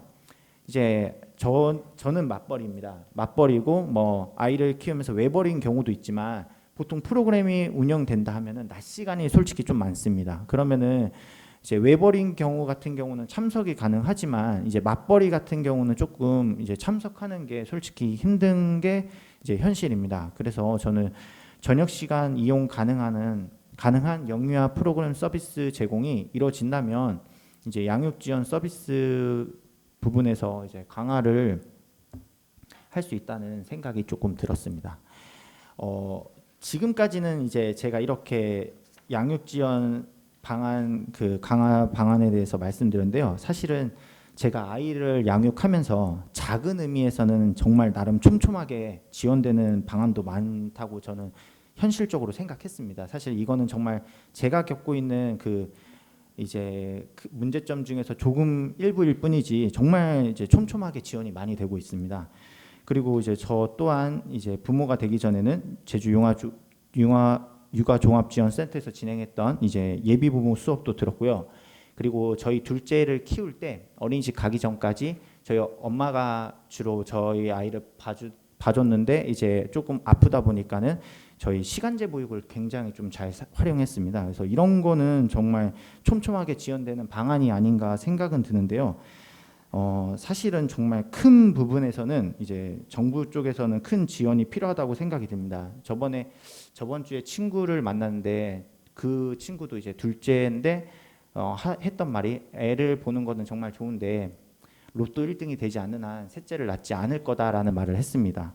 사실 이 부분에는 되게 많은 게 이제 들어 있습니다. 이제 아이를 키우다 보면 가장 아이를 좋은 환경에서 키우려고 저희가 이제 뭐 집을 구매하는 경우도 있습니다. 그래서 뭐 아이가 많아지면 많아질수록 좀 더 큰 집으로 이사를 가야 되기도 하고 해가지고 하는데 사실 부담이 많이 경제적으로 좀 많이 부담이 되는 건 사실입니다. 뭐 모든 부모들이 다 겪는 경제적 부담이겠지만은 정말 국가에서 일부라도 저희가 그런 주담대 주택담보대출을 받고 있는데 일부를 지원해 준다. 사실 전 부모에서 저나 혹은 저희 이제 배우자가 둘 중에 한 명이 휴직을 해서 아이를 보기를 되게 원하고 있습니다. 하지만 그럴 수 없는 상황인 것도 맞고요. 이제 매달 나가야 되는 이제 대출금도 있고 하다 보니까 이제 둘이서 만약에 한 명이 쉬어버린다 그러면은 이제 가정 생활을 하는데 조금 힘듦이 느껴져서 저희는 이런 부분에서는 국가적으로 조금 지원을 해준다면은 사실 이 저출산도 어느 정도 이 수요자 지원 방식에 있어서 조금 영향이 있지 않을까 싶은 생각이 들었습니다. 그래서 제가 지금까지 말씀드린 거는 정말 국가에서 이렇게 많은 지원을 받고 있는 것도 사실이고 저도 이렇게 몸소 체험하고 있지만 조금 더 큰 의미에서 국가에서 지원을 해준다면 지금 학계 출산율이 1이 되지 않는 이 현실에서 이제 조금이나마 반등이 가능하지 않을까라는 생각이 들었습니다. 제 발표는 이제 여기까지 마치도록 하겠습니다. 감사합니다. 네, 부모님 명쾌한 발표 감사드립니다. 지금 현재 현금으로 집중되고 있는 지원이 정말 우리 아이들을 위한 지원으로 설계가 되어 있는지 다시 한번 살펴보게끔 문제를 던져주신 것 같습니다. 더불어서 놀이권 보장을 위해서 서비스와 인프라 확충에 대한 제안을 해주셨습니다. 두 번째로는 전국 시군구 육아종합지원센터 협의회 김현익 회장님께서 종합적 양육지원 강화를 위한 육아종합지원센터의 역할을 주제로 토의를 진행해 주시도록 하겠습니다. 예, 반갑습니다. 소개받은 대로 저는 전국 시군구 육아종합지원센터 협의회장입니다. 저는 뭐 말투를 들어보시면 아시겠지만 경북 문경입니다. 경상도 남자입니다. 그렇기 때문에 약간 사투리가 섞여 있다는 점 이해 부탁드리겠습니다. 예. 많이 섞여 있죠. 예. 예. 사실 오늘 그 육아종합지원센터의 역할을 우리 권미경 우리 또 연구원님과 오명여 우리 센터장님이 충분히 많이 설명해 주셨어요. 그리고 우리 많은 원장님들께서 이렇게 앉으셔서 끝까지 컨팅해 주시는데 한편으로 이런 생각도 들겠어요. 육아 지원이 강화되면 우리 어린이집은 어떻게 되지? 이런 생각도 분명히 하고 계실 것 같은 느낌이 들어요. 그래서 우리 센터가 분명히 두 가지 역할을 하죠. 하나는 어린이집 지원, 하나는 또 가정 육아 지원. 이 두 가지가 충분히 잘 이루어지도록 그렇게 우리 센터에서 역할을 하고 있는데 오늘은 이 주제가 양육 지원이다 보니 그 넓은 마음으로 같이 동참해 주셨으면 좋겠습니다. 우리 아까 조영남 본부장님께서 그 군의하고 의성이 전국에 2등, 3등 했다 그렇게 말씀해 주셨잖아요. 같은 옆에 있는 그런 시의 입장에서 굉장히 반가운 소식이었는데요. 군의가 왜 그렇게 올라갔냐 하면 그 대구로 편입이 됐어요. 대구 공항이 생기면서 대구로 이제 편입이 되어서 그렇게 또 많은 인구가 어떤 이유로 그쪽으로 많이 들어갔죠. 갑자기 땅값이 많이 오르더라고요. 또 의성은 우리 도지사께서 들어오시면서 이 그 소멸지구 1등이었어요. 의성이 소멸지구 1등이었는데 여기 이제 그 아주 그 사업을 중점적으로 지금 그 극복하고자 아주 많은 지원을 하고 있는 곳이에요. 그래서 아마 이런 성과가 지금 나타나고 있는데 이런 부분이 앞으로 이제 아주 모범 사례가 되지 않을까라는 생각도 좀 들어봅니다.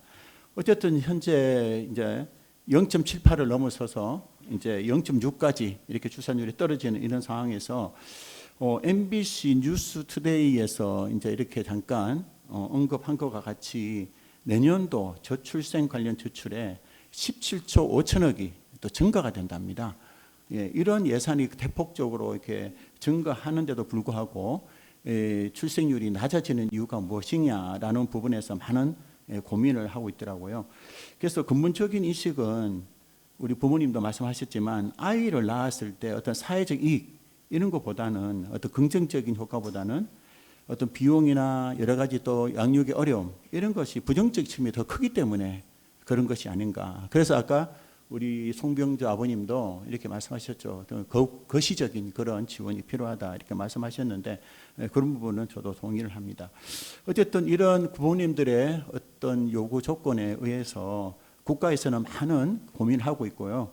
그중에서 이번 제4차 중장기 보육 기본 계획에서 살펴보면은 그 보육 양육 서비스의 질적 도약으로 모든 영유아의 행복한 성장을 뒷받침하자라는 것을 비전과 목표로 삼고 그중에서 중점 전략을 종합적 양육 지원 강화로 이렇게 세웠습니다. 그러면서 그 사이에 이제 여러 가지 이제 그 목표를 보면은 부모들에게 양육 부담을 대폭 경감시키기 위해서 부모 급여를 도입을 하고 그다음에 시간제 보육 등 서비스 인프라를 확장시켜서 종합적인 육아 지원 서비스를 제공해 주고 그리고 지역 밀착형 양육 지원으로 부모 교육을 체계화시켜서 거기다가 또 더해서 부모의 교육 이력까지 좀 관리했으면 좋겠다. 이렇게까지 나오고요. 그다음에 그래서 단계별 맞춤형 교육이나 양육 정보를 제공해 주고 그리고 마지막으로는 연령별 표준 양육 모듈을 개발해서 정기적으로 검진과 진단을 실시해서 전반적으로 안정적으로 건강 상담 서비스를 제공해 줘야겠다. 이것이 이번에 이제 복지부에서 정부에서 발표한 양육 지원 강화 내용입니다. 우리 권미경 연구원님께서 아까 우리 발표하실 때 그 모든 사업들을 이미 우리 육아종합지원센터 하고 있은 거 확인하셨죠? 다 이런 부분에서 이제 포괄적이고 전략적인 이 서비스를 이미 육아종합지원센터에서는 그 사업을 핵심 사업으로 하고 있고 그리고 지역의 양육 인프라 지원의 허브로서 개별 영유아와 가정의 성장과 행복을 위한 사례관리, 정보관리뿐만 아니라 직접적 서비스까지 이렇게 모든 역할을 하고 있는 것이 바로 육아종합지원센터라는 것입니다.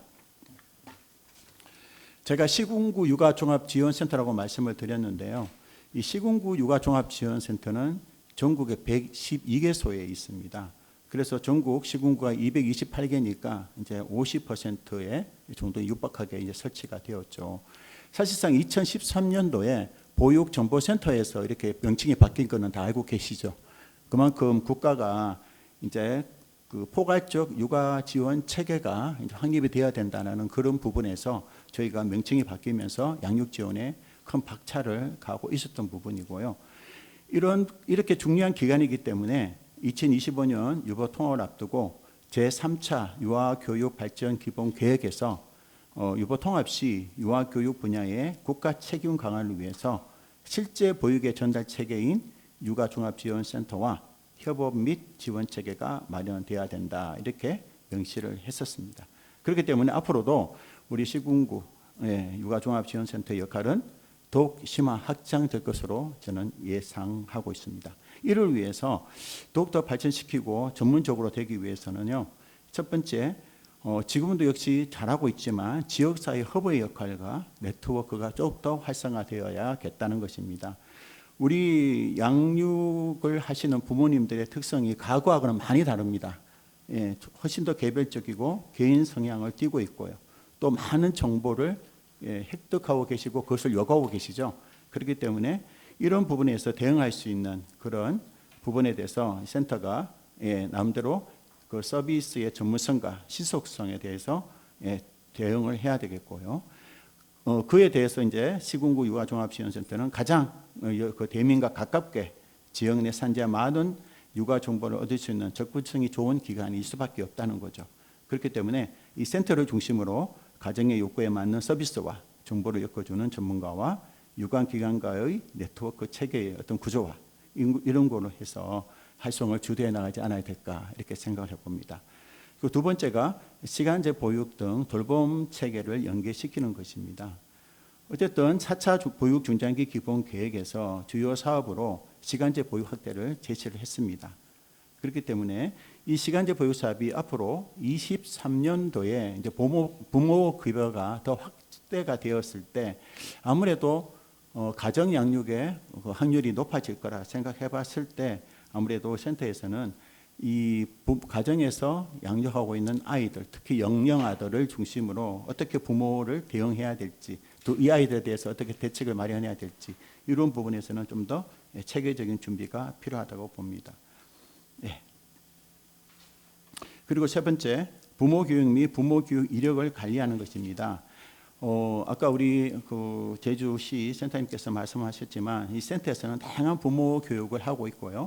특히 국가에서 전체적인 전국이 평등하고 또 균일한 교육을 얻기 위해서 공통 부모 교육을 수행해 왔죠. 그렇기 때문에 이런 편차를 줄이는 긍정적인 역할을 수행해 왔는 이 공통 부모 교육이 앞으로 계속적으로 확대될 것을 기대하면서 어찌됐든 우리 그 센터에서는요, 센터의 주요 서비스를 이제 그 지역 밀착형 그리고 대상별 요구에 맞는 맞춤형, 이런 부분으로서 이렇게 접근을 해서 부모가 희망하고 또 부모에게 꼭 필요한 그런 교육들이 연계될 수 있도록 계속적으로 연구 개발해 나갈 예정입니다. 그리고 부모 교육 이력 관리의 현실화를 위해서 센터가 그 구심점이 되어야 되지 않을까, 이렇게 생각을 합니다. 그래서 사실상 우리 센터의 모든 센터장님 그리고 또 우리 원장님들도 다 이해하시겠지만 사실 어린이집이나 센터에서 부모 교육을 한다 하면 굳이 부모 교육을 받지 않아도 될 분들이 오시잖아요. 꼭 부모 교육을 받아야 될 분들 절대 안 오시죠. 그렇기 때문에 이 이력이라는 것이 저는 굉장히 중요하다고 생각합니다. 그래서 결국은 이런 부분에서 많은 어떤 사회적인 문제가 해결될 수 있는 그런 어떤 그 기틀이 되지 않을까, 이런 생각도 해봅니다. 어찌되었든 센터가 그게 구심점이 되어서 부모님의 전반적인 교육의 이력 관리, 이런 부분도 빨리 체계가 마련돼야 되겠다, 이런 생각은 저는 해봅니다. 그리고 우리 아이들을 건강하고 또 바르게 발달할 수 있도록 검사와 그에 대한 상담이 좀 구체적으로 진행돼야 되겠다고 저는 생각을 해봅니다. 현재 센터에서는 여러 가지 상담을 하고 있습니다. 부모 상담, 아이에 대한 발달 상담, 이런 것들을 하고 있지만 좀 더 전문가와 관련된 전문적인 상담은 분명히 더 돼야 된다고 저는 생각을 합니다. 그래서 이런 부분에 대해서 자체적으로 해결을 하든 지역 전문가와 연결을 하든 이런 어떤 방법을 통해서 센터가 이런 부분에 대해서 좀 더 구체적인 계획을 그리고 또 서비스를 제공해 주고, 그리고 상담 이후가 중요합니다. 상담 이후에 이용자의 상황별 욕구를 반영을 해서 개별적으로 맞춤형 부모 교육과 같은 것으로 연계될 수 있도록 그렇게 체계가 마련돼야 될 것으로 봅니다. 결국 센터라는 것이 아무래도 이제 운영이 될 때 그 지역의 특성을 굉장히 많이 반영합니다. 특히 우리 시군구 육아종합지원센터는 예산을 시군구 예산 100%를 지원받고 있습니다. 그렇기 때문에 서울 종로센터나 제주의 서귀포센터나 그 지역의 예산 규모에 따라서 이 센터 예산이 다르게 됩니다. 무슨 말인지 이해하시죠?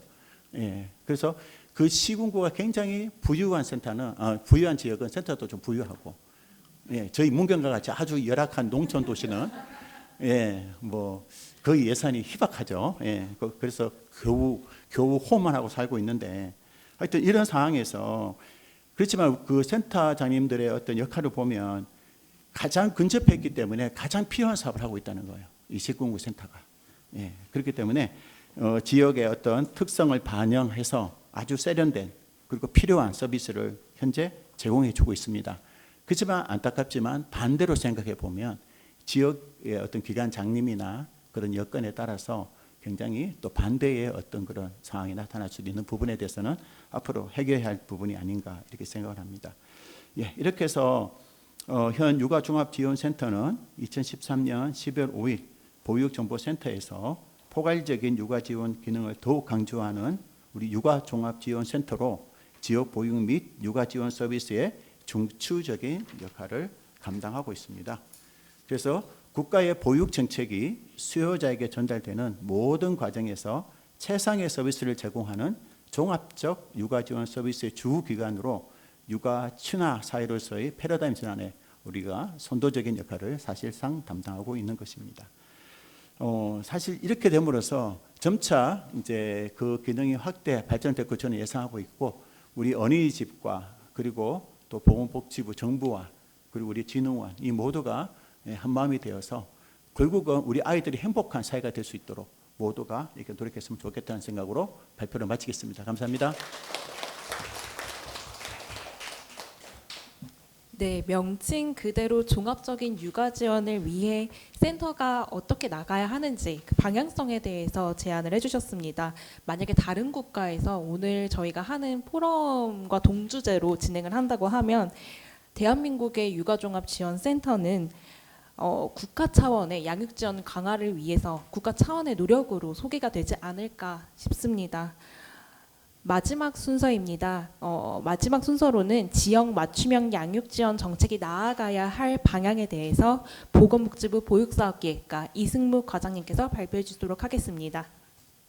네, 보육사업기획과장입니다. 제가 그 조윤환 본부장님 발제 내용을 미리 받고 거기에 대응해서 조금 토론 내용을 잡아왔었거든요. 근데 이제 고명 박사님 그리고 이제 우리 부모님 그리고 센터장님 말씀을 듣다 보니까 제가 적은 내용의 거의 반 이상을 다 언급을 해주셨습니다. 너무 감사하게도. 사실은 저는 양육 지원 체계 그리고 정책이 변화되는 것들에 있어서 그냥 가장 크게 우리가 와닿는 게 뭘까로 고민을 했었거든요. 그래서 제가 생각했었던 건 양육 환경을 우리가 어떻게 조성해 주자였습니다. 근데 지금 최근 추세는 계속 언급되고 있는 양육 친화 환경을 조성해 주자입니다. 친화 환경의 반대말이 뭘까를 제가 고민을 해보다가 반대말은 너무 단순한 거고 사례는 뭐가 있을까를 고민해 봤었거든요. 혹시 떠오르는 게 있으실까요? 양육 친화 환경에 반대되는 사례 대표적인. 네, 원장님이실까요? 감사합니다. 노키즈존. 노키즈존에 예를 들면 저희가 요즘 한참 젊은이들 사이에 유행하고 있는 인스타그램을 통해서 어떤 맛집을 갔다 카페를 갔다 하면 거의 다 노키즈존입니다. 그 청년들이 과연 그 카페에 가서 사진을 찍고 즐기면서 아이를 볼 수 있을까요? 단 한 명도 볼 수가 없습니다. 아이들은 시끄러운 존재고 그냥 정말 내 곁에서는 거의 없었던 존재로 생각이 들고, 사실은 조카를 경험하는 기회도 갈수록 줄어들고, 네. 그래서 한 집에서 형제도 별로 없는 데다가 조카도 없는 상태. 그 청년들이 노키즈존에서 계속 노출되면서 그래 지나다 보면 아까 박사님께서 말씀 주셨지만 왜 결혼해야 되지? 왜 아이를 낳아야 되지? 가 바로 들어오게 됩니다. 그 친구들한테 아이를 낳으면 저희가 여기 앞에 제가 적어왔었던 다 언급해 주셨던 첫 만남 이용권도 드리고요, 부모 급여도 드리고요, 시간제 교육도 지금 2배 이상으로 확대가 됩니다. 이것만 해도 거의 몇 조가 되는 돈이거든요. 근데 몇 조라는 돈을 퍼부으면서도 말 그대로 퍼부으면서도 정작 결혼도 마음이 없고 아이도 마음이 없는 그분들한테 저희는 계속 강요를 하고 있는 게 아닐까. 저희가 요즘 직장에서도 그런 얘기를 하거든요. 혹시 결혼하다가 이런 말 하면 안 되지. 혹시 아이는 이런 말 하면 안 되지. 이렇게 하는데 갈수록 그 청년들을 존중해 주는 건 맞습니다. 맞고 다만 그 친구들한테 정말 양육 친화 환경을 좀 만들어 줘야 되겠다. 그거를 정말 계속 느끼고 있고, 최근에 저희가 저희 옆에 있는 인구정책 쪽에서 준비를 하셨던 게 노키존을 정말 조사를 했습니다. 그래서 다들 외부에서는 복지부 정말 쓸데없는 일을 한다. 왜 노키존 저런 걸 조사하고 있냐. 저런 시간에 다른 걸 하지라고 하셨는데 사실은 정말 중요하다고 느껴졌었습니다. 그래서 그 내용을 보게 됐었고, 저희가 생각지도 않았던, 손대지도 않았던 그것들이 정말 사회에서 어떤 역할을 하고 있고 어떻게 작동하고 있는지를 보게 됐었고요. 그것들이 이제 조금 더 구체화되면서는 이제 양육 친화 환경에 대해서 더 많은 고민들이 생기지 않을까 싶습니다. 그리고 제가 오늘 발제나 내용 중에서 사실 아까 저희가 언급됐었던 영광이나 의성도 있었고, 저도 의성을 가봤었고, 그리고 한번 강원에서 어느 단체장님이 어린이집 한 10개를 통합해서 큰 어린이집 하나 만들겠다. 그래서 모든 부모님들이 정말 접근성도 좋고, 거기서 말하는 접근성은 이제 아이들의 통원을 지원해 주는 형태의 접근성이었었는데, 그래서 시설을 너무너무 좋게 호화롭게 만들겠다고 하셨는데, 그때 같이 갔던, 제가 그때 국조실 파견 가 있을 때였는데 직원들이 대다수가 저게 과연 될까였습니다. 사실 접근성이, 우리가 생각하는 접근성은 그냥 아이를 아는 채로 어린이집에, 아까 저희 일본 사례도 나왔었잖아요. 보이스테이션, 부모님이 아이를 바로 맡기는 그 환경이지, 과연 부모님이 아이를 태워서 자기 차로 10분 거리에 있는 어린이집에 가는 게 맞을까, 그런 내용이 있었는데 조금씩 다르게 보인 것 같습니다. 그리고 저는 이제 내용에서 나왔던 세종이 학예 출산율이 높습니다. 높은 이유는 아실까요? 생각하시는 이유가? 네. 보통 말씀하시는 게 직장이 좀 나름 뭐 정년도 보장도 괜찮지 않냐, 그리고 급여도 괜찮지 않냐, 그리고 뭐 지원 제도도 괜찮지 않냐, 어린이집도 직장 어린이집 있고, 직장에 못 들어갈 때 한두 해 정도 국공립 어린이집에 대기하는 정도. 대부분 우리나라 환경은 지금 국공립 어린이집을 들어가기 위해서 대기를 이제 민간 가정에서 하고 있는 형태인 걸 아마 원장님들이 더 잘 알고 계실 겁니다. 부모님들 막연한 기대일 수도 있고요. 그리고 그 안에서 내용이 그렇게 좀 다르게 작동하는 걸 수도 있습니다. 아무튼 세종에서 그렇게 왜 출산율이 높을까? 사실 저희 직원들끼리 모이면 가장 큰 이유는 조부모다라고 얘기하고 있습니다. 우리 직원들이 부모님들, 박사님도 아마 똑같이 그렇게 잘 해주실 것 같은데 너무 잘 해주십니다. 예를 들어서 문경에 있는 어머니가 오셔서 세종에서 아이를 봐주고 주말에 또 내려가시고요. 부산도 마찬가지입니다. 각지에 있는 분들이 세종에 오셔가지고 주중 동안에 아이를 봐주고는 내려가십니다. 그게 가능한 이유가 뭘까? 다른 지역은 이거 왜 안 될까? 여유가 조금 있으신 것 같더라고요. 그렇지 못한 부모님들은 거의 다들 나도 먹고 살기 힘들고 나도 이제 겨우 끝났다. 내가 왜 너희 애까지 봐줘야 되냐라고 얘기하시거든요. 그래서 조금 이제 조부모님의 역할도 가능하시고 경제적 여유도 가능하시기 때문에 사실 세종에서 학교 출산이 높은 이유가 그것도 하나가 있다라고 생각하고 있고, 사실 직원들끼리는 그냥 농담 삼아 그게 가장 크다라고 얘기합니다. 하지만 가장 더 큰 이유는 여직원들이 나름은 자유롭게 육아휴직이나 육아 시간을 쓸 수 있다라는 거, 그게 크게 작동을 하고 있고요. 옆에 이제 부모님 나와 계시지만 아빠들의 육아휴직이나 육아 시간도 당연히 보장이 돼야 되고 확대가 돼야 되는데, 이게 공무원 얘기만이 아니고 민간 기업까지 다 확대가 돼야 되는 상황, 다들 공감하실 겁니다. 그래서 또 한번 나오는 게 이게 육아 친화 환경이 될 수밖에 없다라는 거고요. 그리고 제가 아까 중간에 조금 말씀 주셨는데 지역 아동센터, 다학교 돌봄센터, 학교는 이제 돌봄센터 이제 확대 운영 중에 있습니다. 지역 아동센터 20년 전에 확대가 됐었고, 다학교 돌봄센터 5년 전, 그리고 이제 학교 내에서 하고 있습니다. 학교 내에서 돌봄센터가 바로 만들어졌다면 혹시 지역 아동센터나 다학교 돌봄센터 필요했을까요? 필요가 없었습니다. 근데 없었으니까 복지부에서 억지로 이제 지역 아동센터를 만들었고, 지역 아동센터를 한 10여 년 운영하다 보니까 나름의 지역에서 여건이 괜찮은 부모님들이 저소득뿐만 아니라 우리 애도 좀 봐달라. 그러면서 다 함께 돌봄 세대가 또 확대가 됐었습니다. 근데 바꾸고 말하면 학교 내에서 미리 이걸 했었다면 정말 필요 없었던 사업들이었었는데, 근데 사실 그때는 절감하지도 못했고 학교도 개방이 조금 어려웠던 상태였었죠. 학교 내에서 여러 가지 이유로 학교 내에서 학교 이후 시간에 아이들을 돌본다는 건 거의 불가능하다고 보셨던 건데, 그게 인식이 바뀌었습니다. 바뀌면서 이제 학교 내에서도 적극적으로 아이들 돌본 쪽으로 바뀌었고, 그러다 보면 자연스럽게 지역아동센터, 다학교 돌봄센터의 또 역할은 또 바뀌거나 또 다른 뭐 대체로 넘어갈 것 같습니다. 그래서 제가 준비한 내용들하고는 전혀 다르게 이 두 가지를 말씀을 드렸는데요. 사실 양육지나 환경에서 어린이집을 빼놓는다라고 하면 그리고 유가종을 빼놓는다라고 하면 거의 불가능하다고 아실 겁니다. 제가 담당하고 있는 유가종이나 보육료나 시간제 보육이나 내용들을 보면 동의하실지 모르겠지만 부모님 입장에서 사실 전 아까 중간중간에 이제 손에 잡히지 않는 정책이라는 느낌, 그리고 이제 체감을 못한다는 정책, 그 내용들을 제가 또 적어온 것들을 또 말씀드리면 그다지 또 똑같은 말을 하는구나 하실 것 같아서. 근데 저희는 이미 정책들이 외국과 비교해서 굉장히 촘촘하게 잘 되어 있다고 자신합니다. 다만 연결고리가 약합니다. 여가부는 여가부대로 일을 하고 있고 복지부는 복지부대로, 교육부는 교육부대로 하고 있습니다. 근데 지금 그게 조금씩은 다 다져가고 있는 중이고, 가장 크게 이미 아시겠지만 유보통합으로 인해서 복지부랑 교육부는 이제 하던 일을 같이 함께 하게끔 하게 바뀌고요. 아마 여가부 사업도 조금 그렇게 되지 않을까 싶습니다. 그래서 각 부처에서 사실은 지자체나 아랫단으로 내려서는 다 똑같은 일들 하고 계신데, 어린이집도 마찬가지고 유가족도 마찬가지입니다. 그것들이 윗단에서부터 합쳐져 가지고 함께 내려오면 더욱더 체감할 수 있는 정책이 되지 않을까, 그렇게 생각하고 있습니다. 네, 말씀 마치도록 하겠습니다. 네, 과장님 말씀 감사합니다. 직접적으로 정책을 만들어가고 계시기 때문에 더 한마디 한마디 말씀이 다가왔던 것 같습니다.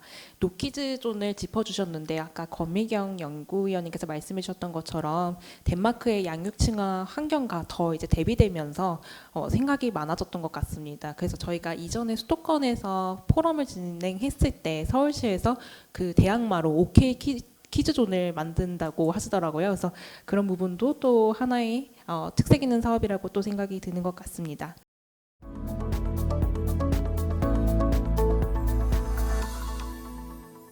네, 오늘 어떠셨는지 모르겠어요. 오늘 발표 내용이 저도 참석한 중에 제일 좋았던 것 같고, 특히 세 분의 내용이 좀 와닿지 않았을까 싶네요. 부모님, 또 유가종을 또 회장으로 이끌어가신 분, 또 정책 과장님으로서 정부를 이끌어가신 분, 이런 것 같아요. 저도 공무원 때부터 굉장히 많이 고민을 했는데요.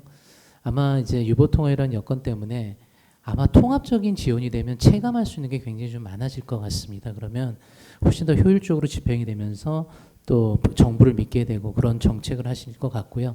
전 개인적으로는 이제 어린이집이나 어떤 유치원이나 앞으로는 융합적인 서비스를 하지 않으면 경쟁력을 갖지 못할 거예요.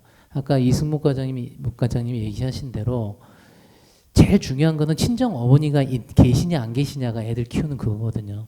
결국은 육아종합 시설이 친정 어머니의 역할을 해줄 수 있느냐 없느냐, 저는 그 싸움일 것 같아요. 영아 어린이집 같은 경우는 정말 친정 어린이집 역할을 해줘야 돼요. 접근성부터. 그래서 앞으로의 그 서비스 개념은 좀 효율적이고 집중적이고, 또 정말 수요자 중심적으로 애를 맡길 수 있어야 되기 때문에 이 모든 얘기들이 내가 믿고 맡길 수 있는 서비스가 중요한 거지, 뭐 국가가 뭐 해주는가 보다는 24시간 맡길 수 있고 실감할 수 있고 체험할 수 있는 서비스가 중요하다고 생각을 하거든요. 아마 그런 쪽으로 오늘의 이 포럼이, 이 종합되는 포럼이 그런 정책을 잉태하고, 또 저희 복지부하고 진흥원이 또 교육부로 합쳐질지 모르겠지만 오늘의 토의 내용이 복지부, 교육부, 저출산위원회로 가서 정말 부모들이 체감할 수 있고, 아, 내가 이런 걸 집중적으로 볼 수 있다, 그런 계기가 되었으면 좋겠고요. 오늘 끝까지 어린이집 원장님들 경청해 주셔서 너무 감사드리고, 또 오늘 발표하신 분들 감사드리고, 오늘 회의는 이렇게 포럼을 마치도록 하겠습니다. 감사합니다. 네, 감사합니다.